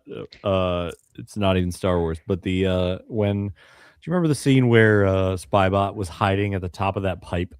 And it's like you don't immediately see him in the shot, and then like as the shot goes on, he's like, I'm here. I was reminded of the octopus from Finding Dory. Where he camouflages himself as like a railing or a potted plant, and then in the credits there are all these scenes where like it just shows a room and you're like, where is he? He's here. Where is he? And that is exactly what I thought Spybot was doing. It was like a shot of like some pipes, and you're like, Spybot's here. Where's Spybot? He's right there. He's on top of the pipe, and then he like peeks his little head up, and he's like, I love that he calls the stormtroopers shinies.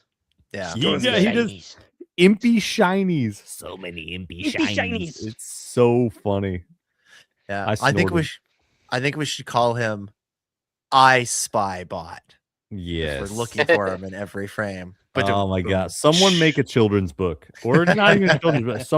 Someone make a Where's Waldo book where it's I Spy Bot, and it's just you have to find Spy Bot in various scenes. Various scenes. I love it. All right, let's. Sorry. Oh, go ahead, Marty. Sorry. Well, I got two real quick. All right. By all means. I don't know. My god. This is four different connection corners. We've got a square. We've done it. Finally done it. I don't know if anyone's caught these, but I feel like a couple of these things you'd hear first. It was like in first episode, so I was like episode 5. You hear the stormtroopers that are pushing Brander to the interrogation room, and the first thing that came to mind, the first thing he said was, "Move along." I was like, that's kind of reminds me of. Oh, he did say that. Yeah, he said the thing. Yeah. And then later on, they did the whole, we need to see your identification. You've already seen our identification. I was like, we got a New Hope. Can I just say real quick about that scene? I really liked it because they were doing the thing and you thought, oh, they're just going to do the thing. And then they had a twist on it, which too often people are just like, we're going to do the thing again. So, I love Force Awakens. I do love that movie. But when Rey force mind tricks the James Bond trooper to escape, I'm like, this doesn't work for me in this movie because it's just a repeat of what we saw in New Hope, and two, that's the one and only point in that movie where I'm like, why does she know how to do that? She shouldn't know how to do that. Everything else I'm fine with. Whereas in this one, they do the thing, and then the other trooper's like, hey, why didn't you check their identification? Like they follow up on it and put a new spin on it. And there are real consequences. There's like accountability in the system. It's very good. It was excellent. And it shows that you can't like keep doing that. That's not a get out of jail. Yeah, it's not a cheat code. Yeah. Exactly. You had one more, Marty? Yeah, Ben, I don't know if you've mentioned this on previous episodes for Maul, but this is the second time that Sam Witwer and David W. Collins have teamed up to play a Darksider and a droid. I was going to mention this, but by all means, I love this. Yeah, so Sam Witwer and David Collins were both in the Force Unleashed games. I was going to guess that. Yeah, played Starkiller. And then David Collins played Proxy, and I just thought it was pretty neat. It's like you get them back together, they're going to be Darksider and a droid character again. This time, he's not trying to kill you; he's trying to help you kill someone. And I saw someone else point out that when Maul tosses his lightsaber up into the air and he takes a stance and he catches it, he's like it's in reverse grip. Briefly, because he's holding it which is it looks like Starkiller, how Starkiller held lightsabers, which is really cool.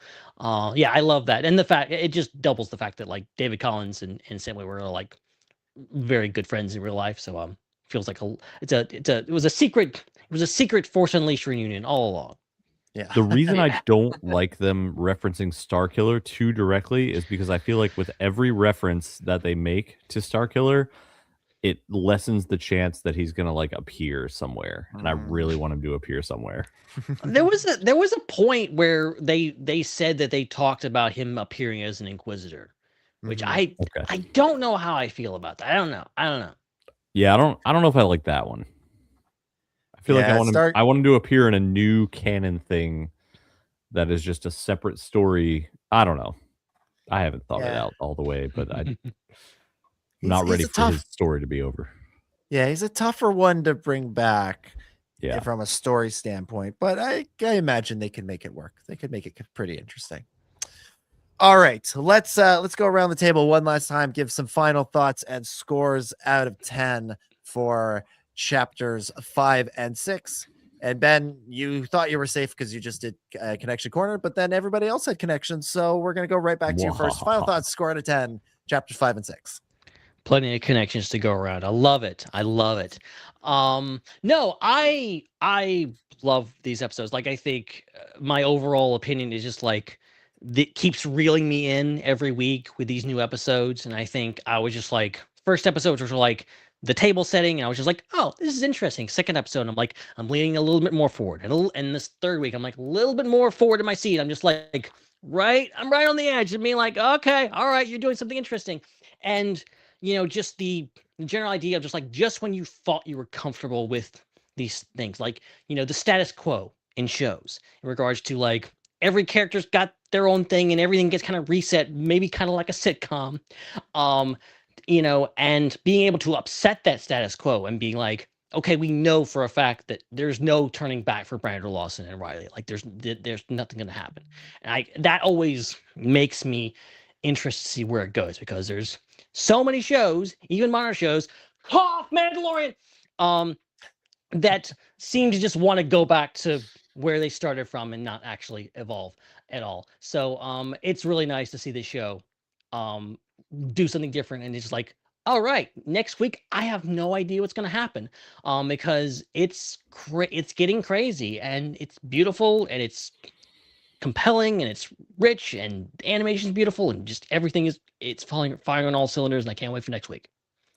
I fully expect, in the spirit of The Mandalorian, that this season will end with Devin turning to the dark side and joining Maul.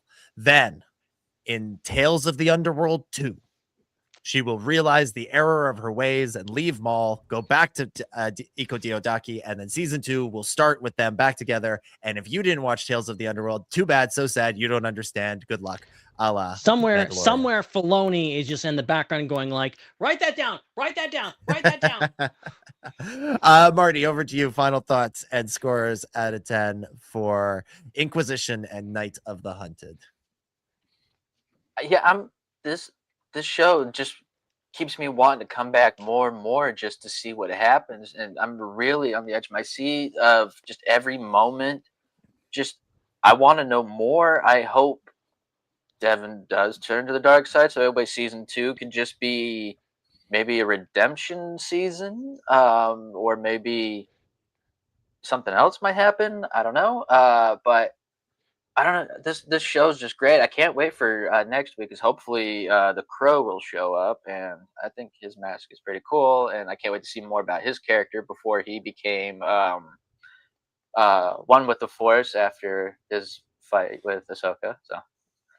But so I'm gonna give these 2 episodes a 9, just because there's room. There's more of the show. Let's just keep pushing it. Maybe it'll change to a 10. We'll see how it goes. So all right, love it. Ian, final thought, score out of 10 for chapters 5 and 6. I did notice that you think Master Iko Diodaki is gonna survive this season, and that's admirable. But I do not think that. No. Yeah, I wanted action. I wanted to see the conflict of Maul trying to build his little empire underneath the umbrella of the actual empire, and I am seeing that, and it's here. And I thought about leaving some room at the top and giving them 9, but I honestly, these episodes, they were 10s for me, and I am fully open to the fact that next week might be 10s too. I'm getting exactly what I wanted, so I'm gonna give this pair a 10 and hope for more 10s down the road. Love it. I'm going 8.5. I really enjoyed these episodes. I thought they were excellent. It's hard to find a bad thing to say about them. And so I won't. I'm not going to look for a bad thing to say. Just as you guys have said, as has been said by others, I'm leaving some room for potential growth here as we enter into the last 2 weeks of the show. Can you believe it's almost over? We've passed the halfway point. We've got 4 episodes and 2 weeks left. All right. Something else that is coming up very, very soon is The Mandalorian and Grogu. It's in theaters literally a month from now. A month from now, we will have seen it. I hope everybody was able to get their tickets last week. I've got mine. I'm very excited. Looking forward to it. And adding to the hype, we've got a new clip from the series was released. I believe it debuted on Jimmy Kimmel Live. Features Mando and Zeb in a speeder being chased by stormtroopers.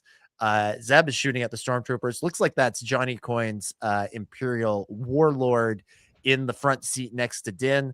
And they call in for some backup from Grogu, who is in the new Razor Crest. And Grogu, not the best with pushing the right button.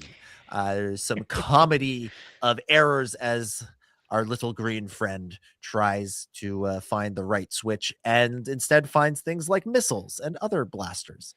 What did people think of this clip? What did we think of this as our first look at a sequence from the movie rather than just a trailer. Anybody who wants to jump in here can.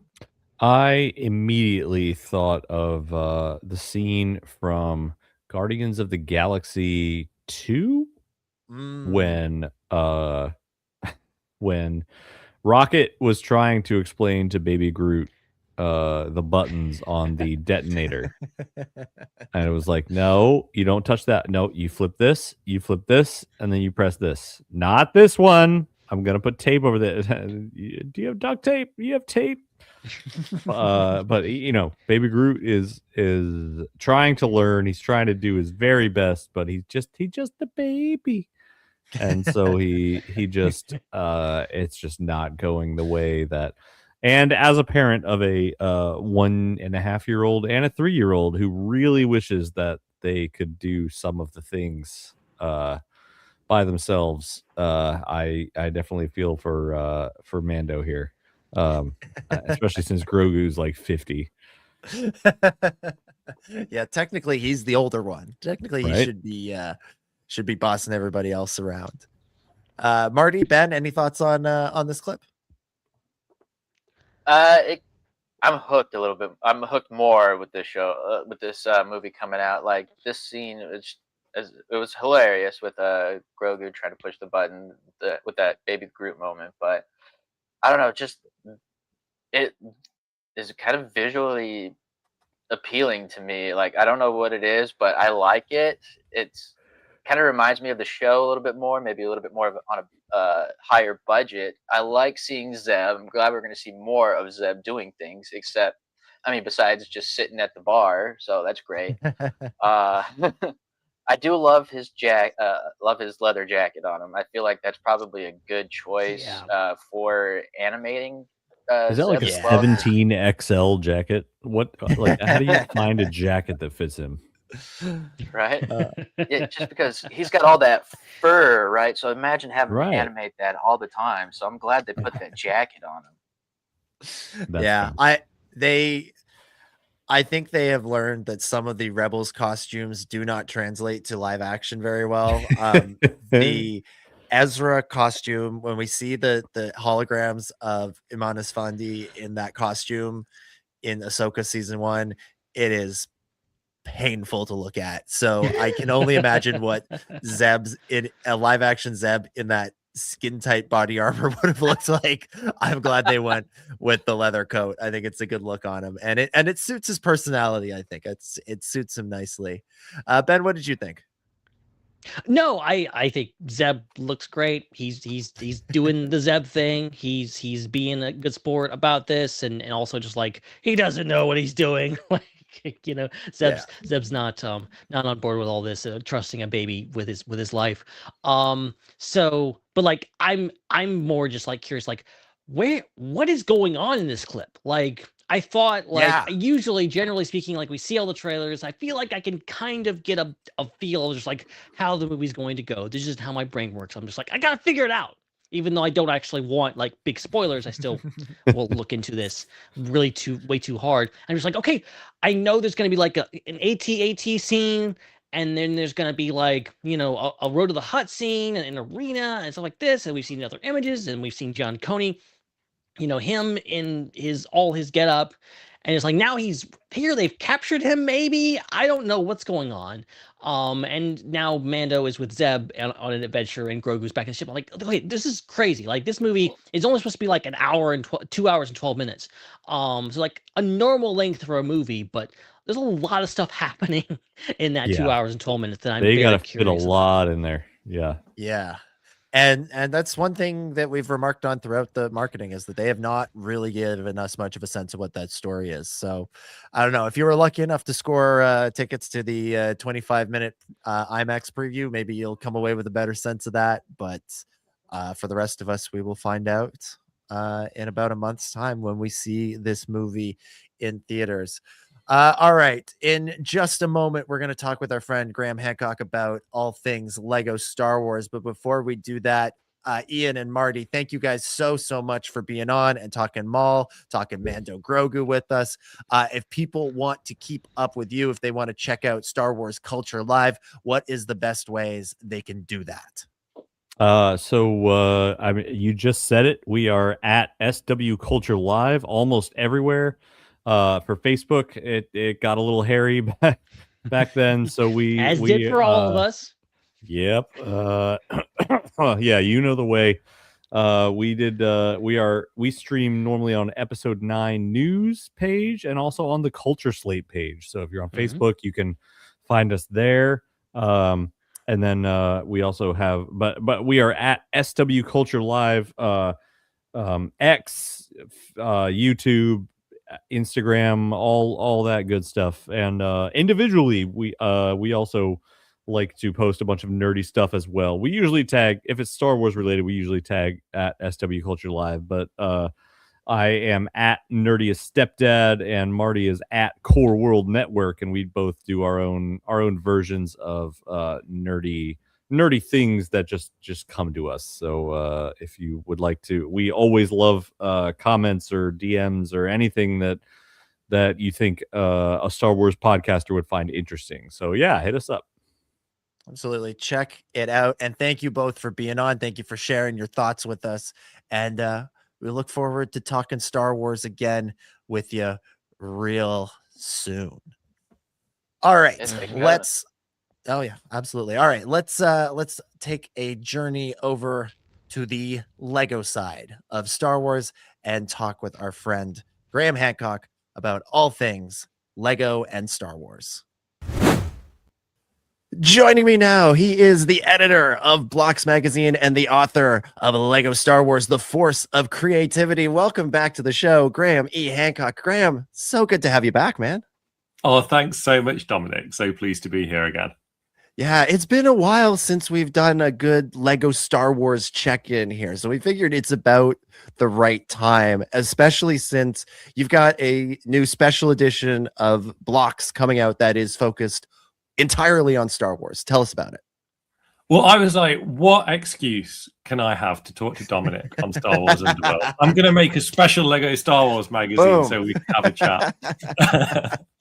No, so like for a few years, I've been thinking like there's loads of people who love Lego Star Wars but aren't necessarily interested in other Lego themes. So I've been thinking for a while, we need to do a one-off Lego Star Wars special, only Lego Star Wars content, nothing else in there, all protein, all quality stuff for those Lego Star Wars fans who are only focused on that.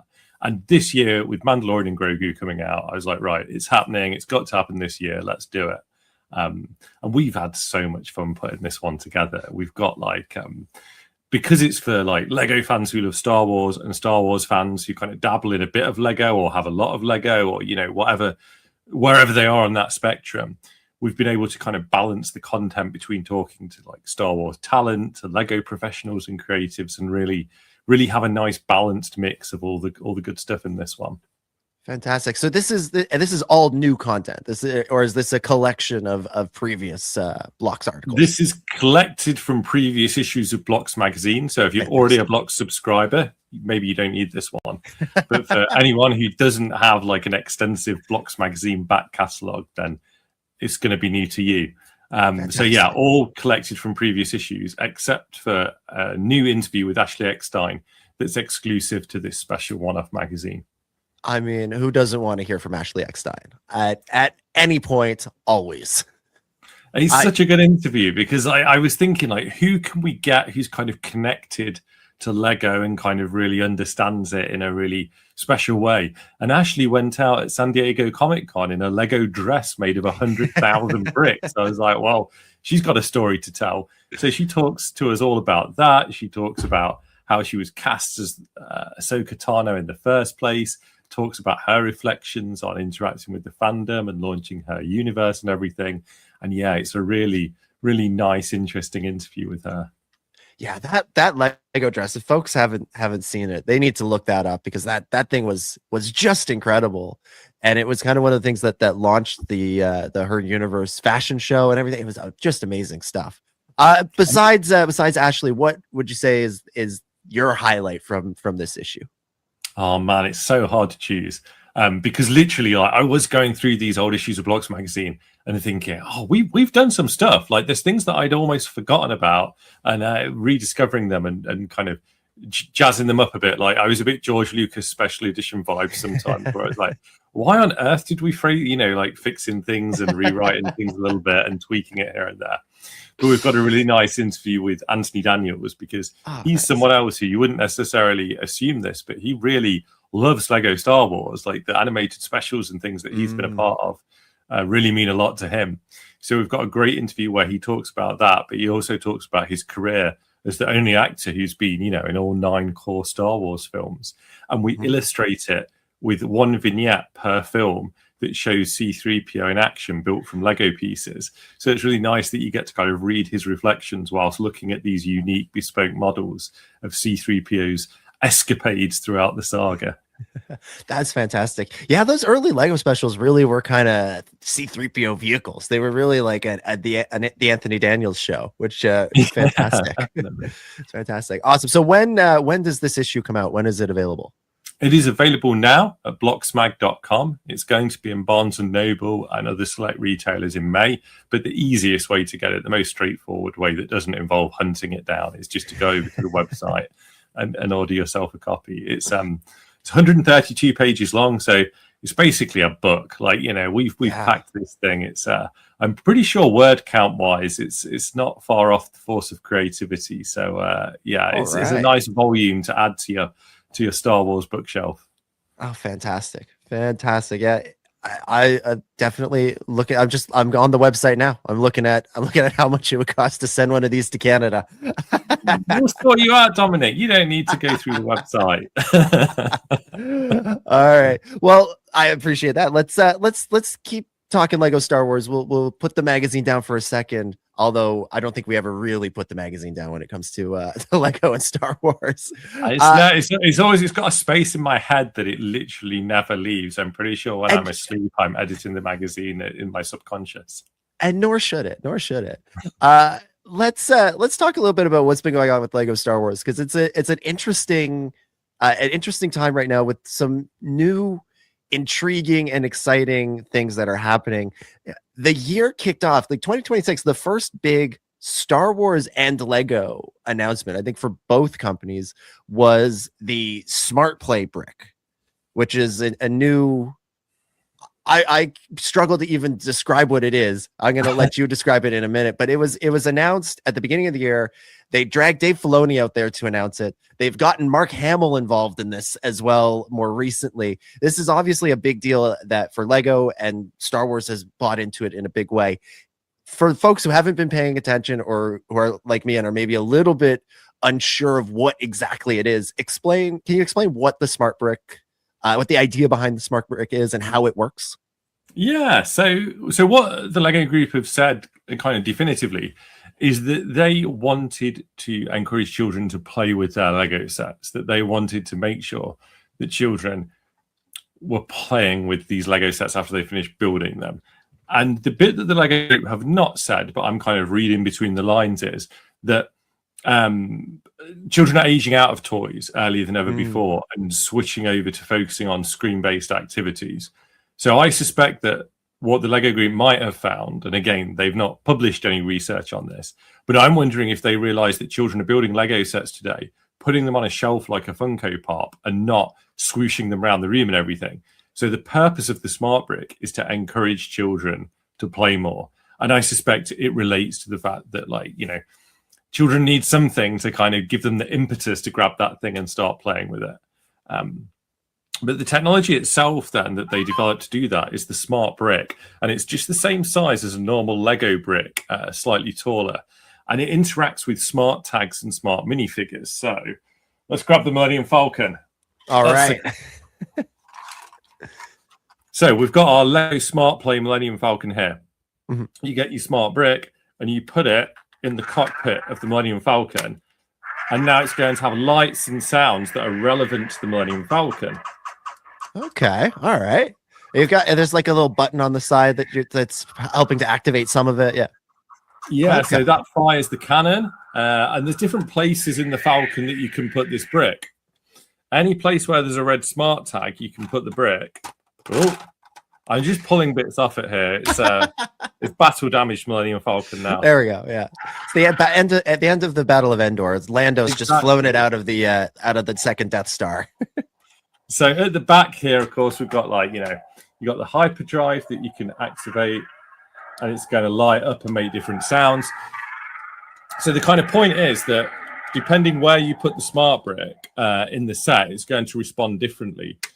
And it's got all sorts of technology packed into this tiny space, like an accelerometer, if I can even say it, and things like that. So that the brick responds to how you move it. So depending how you swoosh the starship, the brick will react accordingly, like the sounds will vary and things. And then you've also got smart minifigures, like smart Chewbacca here. And when you put the brick against the minifigure, they talk. Now, Chewbacca's a weird one because he says the same thing every time. Let me grab the Emperor. Also, that doesn't sound like regular Chewbacca. That sounds like me doing a bad Chewbacca impression. You have highlighted one of the criticisms that fans have made of the smart brick there, Dominic, which is that because this has got a synthesizer in it that's creating the sounds. So these aren't pre-recorded Star Wars sounds. So they're not 100% authentic to the films or anything. They're a kind of approximation. And having built all of these things now, some of the things are closer than others. R2-D2's beeps sound pretty good because, of course, he's robotic. But then when you're getting Luke Skywalker to talk, and he's got a slightly robot-y voice to him, you're thinking, that's not quite what I expect from Luke Skywalker. You're like, this sounds like Luke's... Oh, let's hear that again. Come on, Palpatine, give us another one. Palpatine. I think he's tired. Yeah, you can't boss the Emperor around, can you? But his one really makes me laugh because he's got this really sort of creepy little Weasley creepy voice that comes out of him. So it's kind of more the sound effects. It's more like the old Lego Star Wars games where they would do they would mumble at each other or sort of growl at each other rather than have actual lines of dialogue. Yeah, 100%. It's it's very much an approximation. It's very much a kind of babble. And if you put two of them next to the smart brick together, they'll have a kind of conversation, but they don't really respond to who's there and things like that. Because I was kind of hoping that maybe if you put Luke Skywalker and Darth Vader together, Luke Skywalker will sound unhappy about that. Whereas if he's next to Han Solo, he'd be okay with it. So the technology does a lot of lights and sounds and a lot of responsiveness to how you physically move it. And I think, like I was talking about before, the hope is that kids will grab it, fly their ships around, put their characters in different scenarios, and that will lead to a kind of bigger play session where then presumably they'll go beyond the smart brick and be acting out their own stories and things. But I'm really curious to see where this goes in the future. And I'm hoping that this is just the first step and that there's going to be lots of other cool things that they can unlock within the smart brick. Because from what I gather, there's more to the brick than what it's doing at the moment. There's more technology in there that at the moment it isn't making full use of. So you're going to be able to update the firmware through an app and things that maybe there'll be new features coming online later on. Yeah, that's something I'm curious to see as this evolves, because when they announced it, it's like, okay, that's kind of interesting. But we've had light up toys before, we've had sound effect toys before. If people remember, or maybe they've seen these on sale on the secondary market, but in the Phantom Menace era, the toys would come with little chips and you could plug them into a big ass comlink thing and they would play lines from the movies. So it feels like it's sort of the spiritual successor to that. And I think the question that I'm interested to see as this goes forward is what else can we do? Because it is fun to get them to do the video game garbles at each other. It's always nice to see a light up ship that makes some sound effects. But we're 25 years past the Phantom Menace. We're 25 years past having light up toys. What else have we got? What can really be the next step? Especially if the goal is to take the Lego set off the shelf. Take it out of being a display piece and into we're going to swoosh it around. Because like you said, it seems like this is because kids go right to the screens. And screens are awesome. You can do so much with screens. But also Lego's awesome, and you can do so much with Lego, and it'd be great to see what other things you can do to heighten the experience. When they can make the Millennium Falcon fly, then he'll have everyone's undivided attention. Do you have any sense of where this might be able to go next? I mean, the Lego Group being super, as you said, they got like Dave Filoni, Mark Hamill, people like that involved. So at the moment, they're very much focused on promoting this as it is right now. But my kind of desires for it, and again, I don't know if these align with the kind of philosophy of getting kids to play with their toys more, but I'd really like to get to a point where, like, when you've got two smart bricks and you put like an input into one of them, you get a reaction out of the other one. So let's say you have two of these in your Millennium Falcon, you know, you do something with one part of the ship and then it triggers a response in another part of the ship, or you've got them across the room from one another and one of them reacts to the other, because they can sense each other, they can detect each other and know that they're there. So I really think there's some kind of possibility in that for something quite interesting. But yeah, it's for the amount of resource that the Lego Group have put into it, I think there's got to be more down the line that we're going to be wanting to keep an eye on. So yeah, just super curious to see where it goes, really. When you first put together one of these sets, like you showed us the Millennium Falcon, you've got the Emperor, so the Emperor's throne room, I presume you've got that one somewhere as well. When you first put together one of these sets and you put in the smart brick, what was your personal reaction as Graham, the Lego diehard? Oh yeah, I was like, particularly because, and this might be slightly unique to me, but because I've been into Lego Star Wars like the whole time, I've got nearly all of it. Like, I've built so many Lego Star Wars sets, it's ridiculous. Anything novel or different is extra exciting to me. So I had so much fun playing with the first couple that I built. Like, I was just like, and I found myself like, you'd be swooshing it around, it would be making its own noise, but then you'd catch yourself starting to make the noises yourself as well, even though the ship's making them. So yeah, I had a really good time with it. And like, the more I built, and then I was kind of thinking about reviewing them for the magazine, and then I started to notice kind of some of the limitations of it that maybe weren't quite as strong and things. But for like sort of sheer goofy fun, I feel like every Lego Star Wars collector who's already got bucketfuls of beautiful display models and everything needs to treat themselves to at least one of these just to try it out and see what it's like.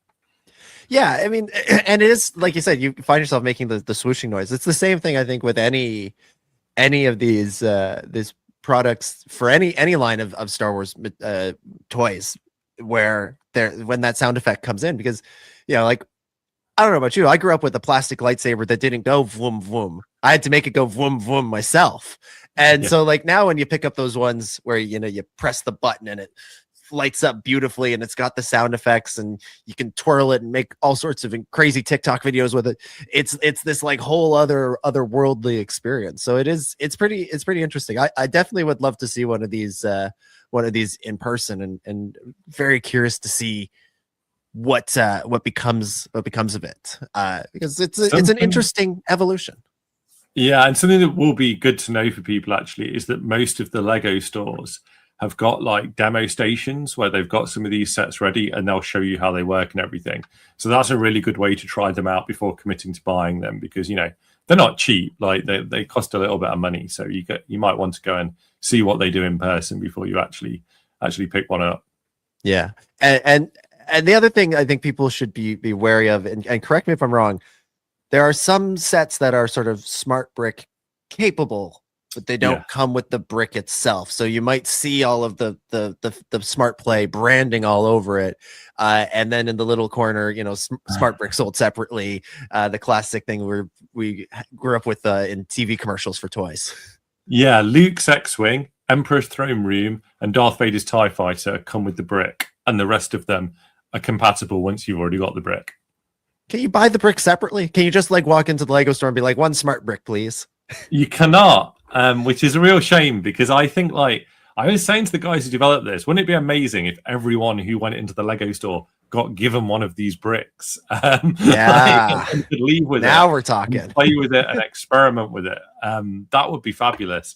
But no, like, when they have the demo tables, these are behind a locked door and everything. These are very precious, right? Okay, I shouldn't tell this story because it's embarrassing.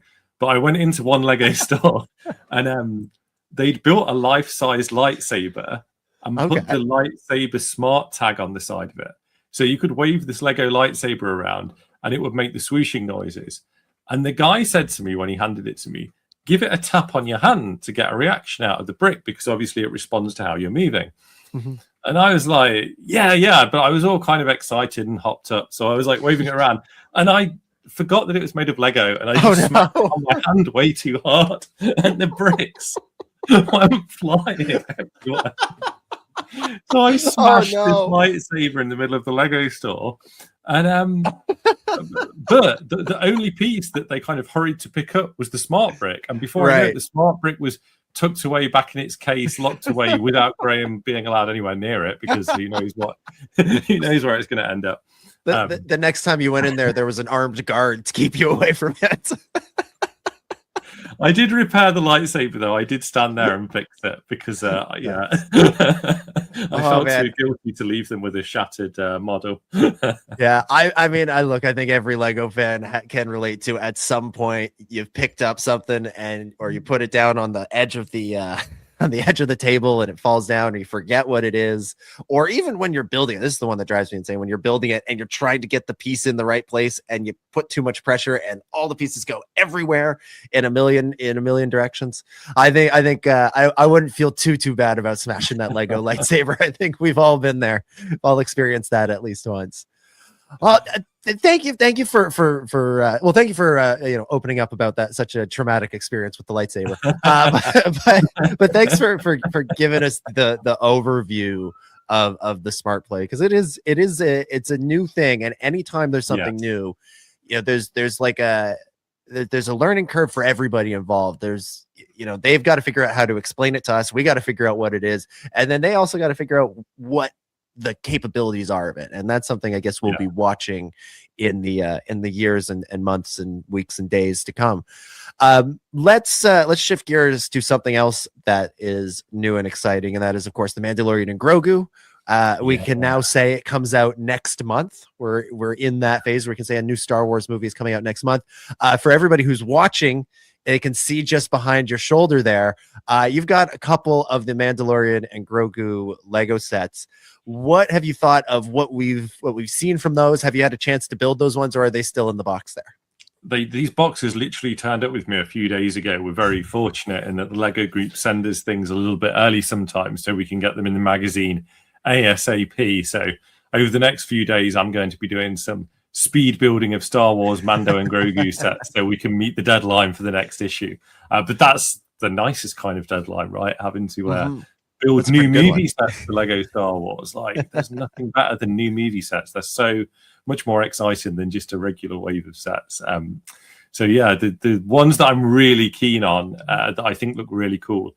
Firstly, the Anzellan starship, just because it's something so different. And that moment in the trailer where the Anzellans and Grogu are crammed into that cockpit just looks so funny. And yeah, I'm really, really itching to do this one. It's got like a droid workshop inside. You can lift the lid off, and there's the Anzellans are doing all of their kind of tinkering and all that stuff that they get up to.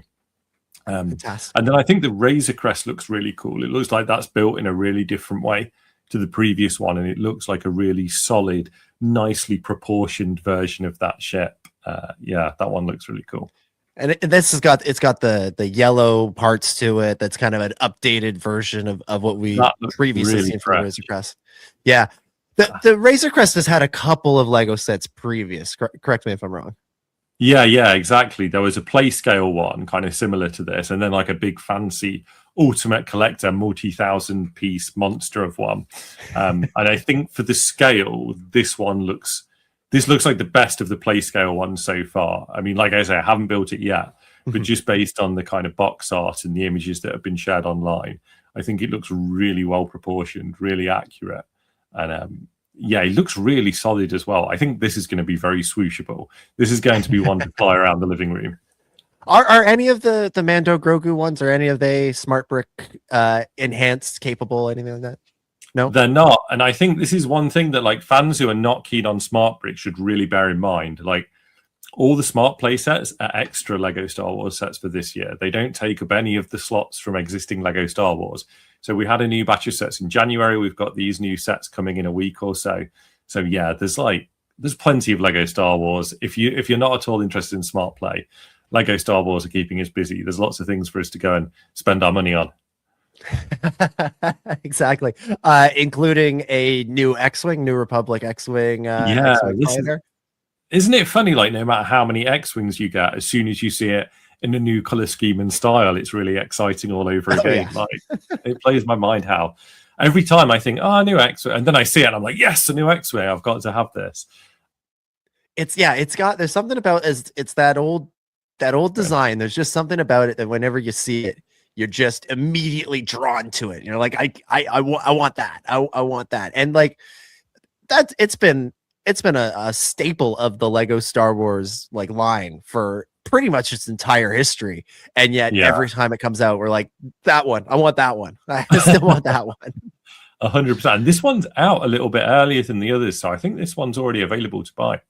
Oh, fantastic. And of course, we would be remiss if we didn't mention on this show that this is the one that comes with the first ever Carson Teva minifigure. So for all the fans of Carson Teva and Paul Sun Young Lee, this is it. This is the chance to get him in the minifigure format. Yeah.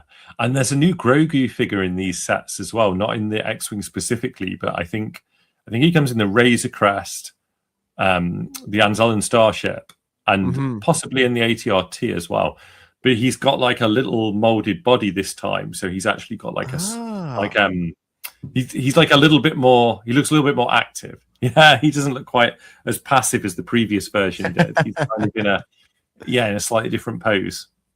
Any updates to the Anzellan minifigures, or are they sort of Babu Frick repainted? Yes, they're based on the one that was in the Star Wars Advent Calendar last year.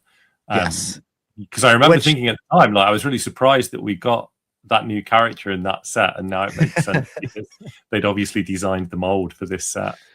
Yeah, that was I loved getting the little Anzellan in the Advent Calendar, but I thought it was really funny because it was the first day, and the whole thing with the Advent Calendar, it's a little bit of building to do every day leading up till Christmas, and the first day, the first set is one piece, so there was no building involved. It was one of those ones where you can see the dilemma, right, that they had, because it's like the whole conceit of the set was that this is the workshop with all the droids and everything, so it made so much sense to start with him. But like you say, it was like, okay, I've taken my guy out, I've put him down, he's pretty lonely at the moment. Yeah, we've built our guy, and didn't have to do anything. It worked out nicely. Yeah, pretty good. And you also mentioned the ATRT as well, with a little bit. I mean, this is nothing to do with Lego. This is the movie itself, but this looks like a Hoth set if I ever saw one. Oh yeah, it really does, doesn't it? It's so good though that there's a kind of smaller set that's got Mando and Grogu in, because it means that if you just want a taste of the film, you want those minifigures, you've got a way to just get straight in there. And this looks like a lot of fun. Absolutely. Now you've obviously seen the trailers, seen the promos for Mando Grogu. When you look at that stuff, what's something that hasn't yet been announced as a Lego set where you're like, that's going to be a cool one day? Is there anything that you're such a good question? Yeah. I want the arena. I want my hut. Yes. I want, like, in this smart play throne room set, they've got like sticks that you've got your minifigures on, so you can make them duel. I want Mando on a stick, so that you can kind of like have him battling. Rotter, isn't it? Yeah, Rotter. I want that. I think that'd be good fun, because like, the thing I'm excited about with Mandalorian and Grogu, and the things that I think will make really great Lego Star Wars sets, is the weird stuff that we've never seen before. Any opportunity for stuff like that in Lego form would be awesome. Yeah, I mean, so they've done some of the things where it's like build a character. Like I see behind you, you've got Wicket, and there's Chopper. Famously, there's R2, and then like there's in the more recent years, we've seen like Chewbacca's. They announced last year the K2SO that is available. I actually remember that at Celebration Japan, they had the life-size one of those. And I remember you could go and get a picture of it, but they lit it so terribly that in every picture, I'm like, you can't tell what this gray blob is that I'm standing behind. You can't see how cool this freaking thing is. But convention lighting, right? Yeah, exactly. It's just what they got on the show floor. It's those big lights above that has to light everything, and then we all just make do. But like they did the K2SO, they've done 3PO, they've done Chewbacca. Have they ever done a Hut in that scale? Have they ever done Jabba? Never. And I'm always, you see, this is where my first thought when you said it was like, do I want a character Lego sculpture of Rotter? Maybe not. I don't know. Like the Lego Star Wars design team never ceases to amaze. Like sometimes there's things that you think would never work and they pull it off in a really impressive, like Wicket is absolutely awesome. Like it's such an accurate representation of the character. But then like Chewbacca, I wasn't so thrilled with when they did the model of that character. So it all depends on the execution. If they do a really good Hut, I'll be up for it. I'll be in for it. But that would be a tricky shape to capture with Lego bricks, I think. Yeah, it would definitely be a challenge. And I definitely know what you mean. I mean, like you said, that Wicket, that guy looks just awesome. And throwing up like the image of it on screen for everybody who's watching. Like look at that. That's Wicket the Ewok. But I also agree that sometimes it doesn't work so well because they've yet to do a Grogu in this scale where I'm like, oh, that doesn't look terrifying. Because all the Grogu that they did make, I don't know, it didn't quite. Grogu is so particular, and there's just something about it that just didn't quite land for me. And it's funny how like your perceptions can change because like they move on and raise the game so quickly. Because I remember the first statue Grogu that they did, I was pretty impressed by him. I thought he was great. But the new version for the Mandalorian Grogu is basically a very similar version to that set, but with his armor on the front. And this time I looked at him and thought, he doesn't look quite right. You know, I don't know if I buy that one. And it's just interesting how quickly things evolve and how quickly, like I say, they raise the bar and do something better, and it raises your expectations in turn. It's something we find with the magazine, actually, when we're reviewing the sets. We're always kind of, being a little bit more critical, a little bit more particular about what we expect from the sets, because it's like, no, you guys have shown us what you can do. You can do even better than this. And I think that's the really fun thing for collectors now. Lego Star Wars has been going for so long. No matter how many times you build a different model, there'll always be a better version of it on the way, and always something new to discover. Yeah, it's fascinating to like look back at like those original sets and see how far we've come. Like there's such a charm to those original ones, but you're also then you look at the ones they're doing now and you're blown away by what over 25, almost 30 years, what they've figured out how to do with bricks to, not just capture the essence, but like to literally capture it. It's pretty incredible. Yeah, for sure. Before I let you go, I mean, you and I are both fans of the Lego Star Wars animated specials. I figured we should just take a moment and look back on the most recent one, the Lego Star Wars Rebuild the Galaxy Pieces of the Past. What did you think of this special? What did you think of the Rebuild the Galaxy from the year before in general? And what are you looking forward to with presumably another one of these at some point? I really loved the first batch. I thought it was I thought the first batch of episodes in particular were really strong. Really enjoyed them. You could see the passion that the showrunners had got for like Lego Star Wars and deep cuts and things that they were putting into it. In fact, I mean, you might know this, Dominic, you might not, because it's pretty obscure Lego trivia we're getting into here. But Jedi Bob was originally a generic Jedi minifigure from a 2002 Republic gunship set. And he had no name because he was supposed to just be random Jedi number 5 from the left. And fans online started calling him Jedi Bob as a joke. And one of the showrunners, Benji Samit, who worked on Rebuild the Galaxy, is a huge Lego fan. And that's why Jedi Bob is in Rebuild the Galaxy. So yeah, like we interviewed them. Incredible. It's in the special. You can find out more about that. But point being that I was just so excited to see Jedi Bob as a fully fleshed out character, from that obscure Lego set, you know, like I say, from 24 years ago. Like, it's crazy. But yeah, the new batch of episodes, I was just like, I still thought it was really funny. And there's something really fun about seeing Lego Star Wars minifigures just running around, and then like Ahsoka brickheads and giant Chewbacca. Like, you just got so wild. The visuals were just like fun in and of themselves. But by the end of it, I was just slightly like, whoa, a lot of plot has happened. Yeah. In these 4 episodes. Like in the first episode, like all the stuff that happened in that, I assumed was going to be the whole story for the whole 4-parter. But there was so much lore just front loaded into it. It was the pace was pretty intense. It was pretty intense. Yeah. It's pretty intense, pretty overwhelming. And they loaded it up with everything, including a chase scene through the new Death Star set, which had like just been announced just before this. That was really good. That was a really good sequence. Have you built the Death Star? Have you experienced that? Yeah. I wish I had room to have it out anywhere on display. Like, I'd love to have it behind me, but there's no space for it. What's your quick review of it? Yeah, it's awesome. Like, it's the toy when I was 12 years old, like, you know, that I dreamed could exist or would exist, but, you know, didn't. Because I've got the previous Lego Star Wars Death Star that I also really love. That's also a really special set. But that one's like, I would describe the old one as like an old school Lego Star Wars playset that feels like something you could have as a kid. Whereas this does feel a little bit more polished, and it's a bit more like the version you want as an adult collector who's channeling your inner 12-year-old. It's really nice. It's really elegant the way it all displays from one kind of perspective.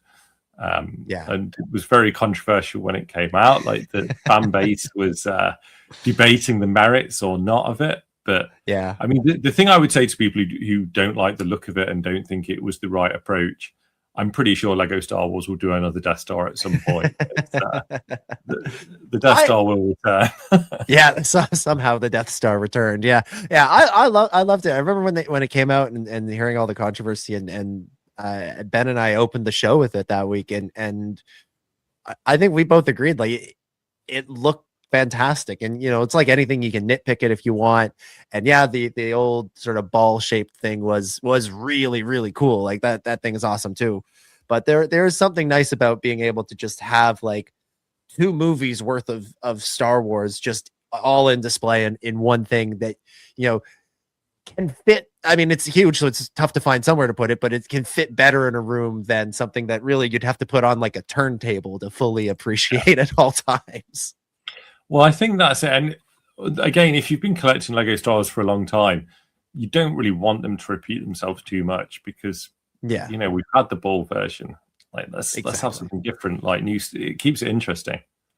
Except with X-Wings. We will always take more X-Wings, any design, anyway, all the time, always. Graham, thank you so much for doing this. Everybody needs to check out the special Lego Star Wars Collector's Edition of Blocks Magazine. You can find it on the website, which is blocksmag.com. And also, if you are interested in the full history of Lego Star Wars, make sure to check out Lego Star Wars: The Force for Creativity. I really think the definitive book on the history of Lego Star Wars, so definitive that I started to watch a YouTube video one time about the history of Lego Star Wars and realized that 95% of it was just them recapping your book, and I went, right. So be sure to check both of those out. And Graham, is there a place online where people can keep up with you and follow your Lego adventures, see what other sets you smash at the Lego store and all that? Definitely.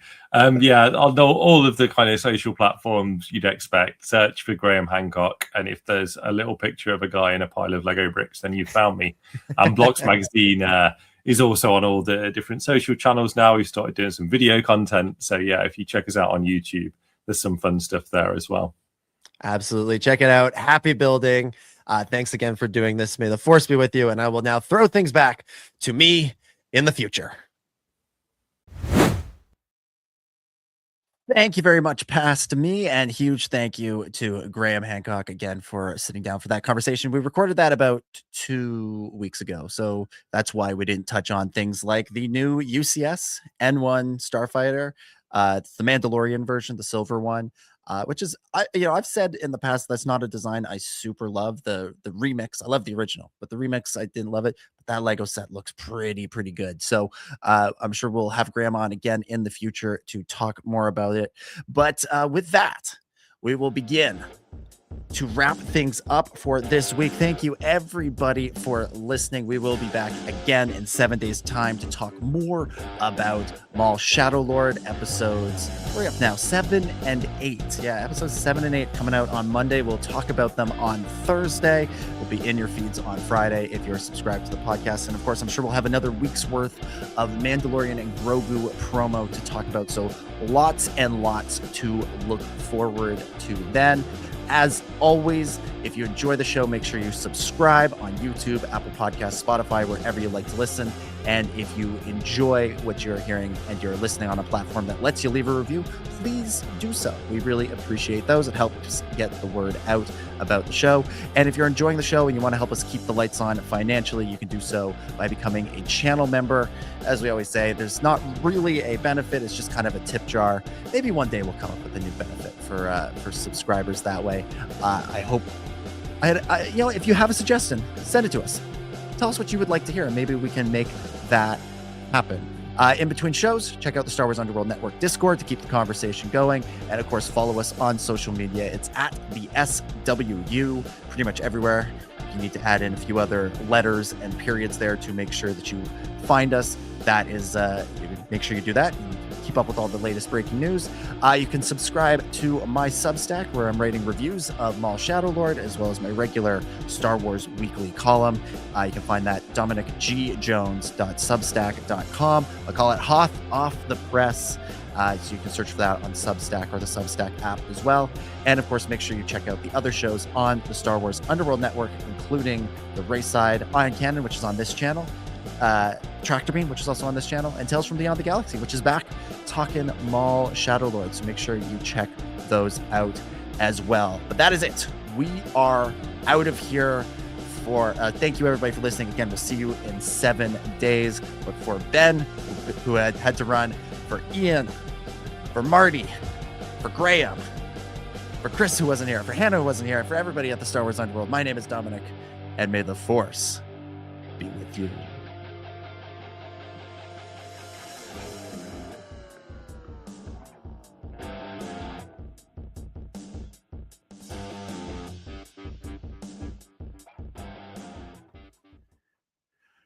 It's a wrap.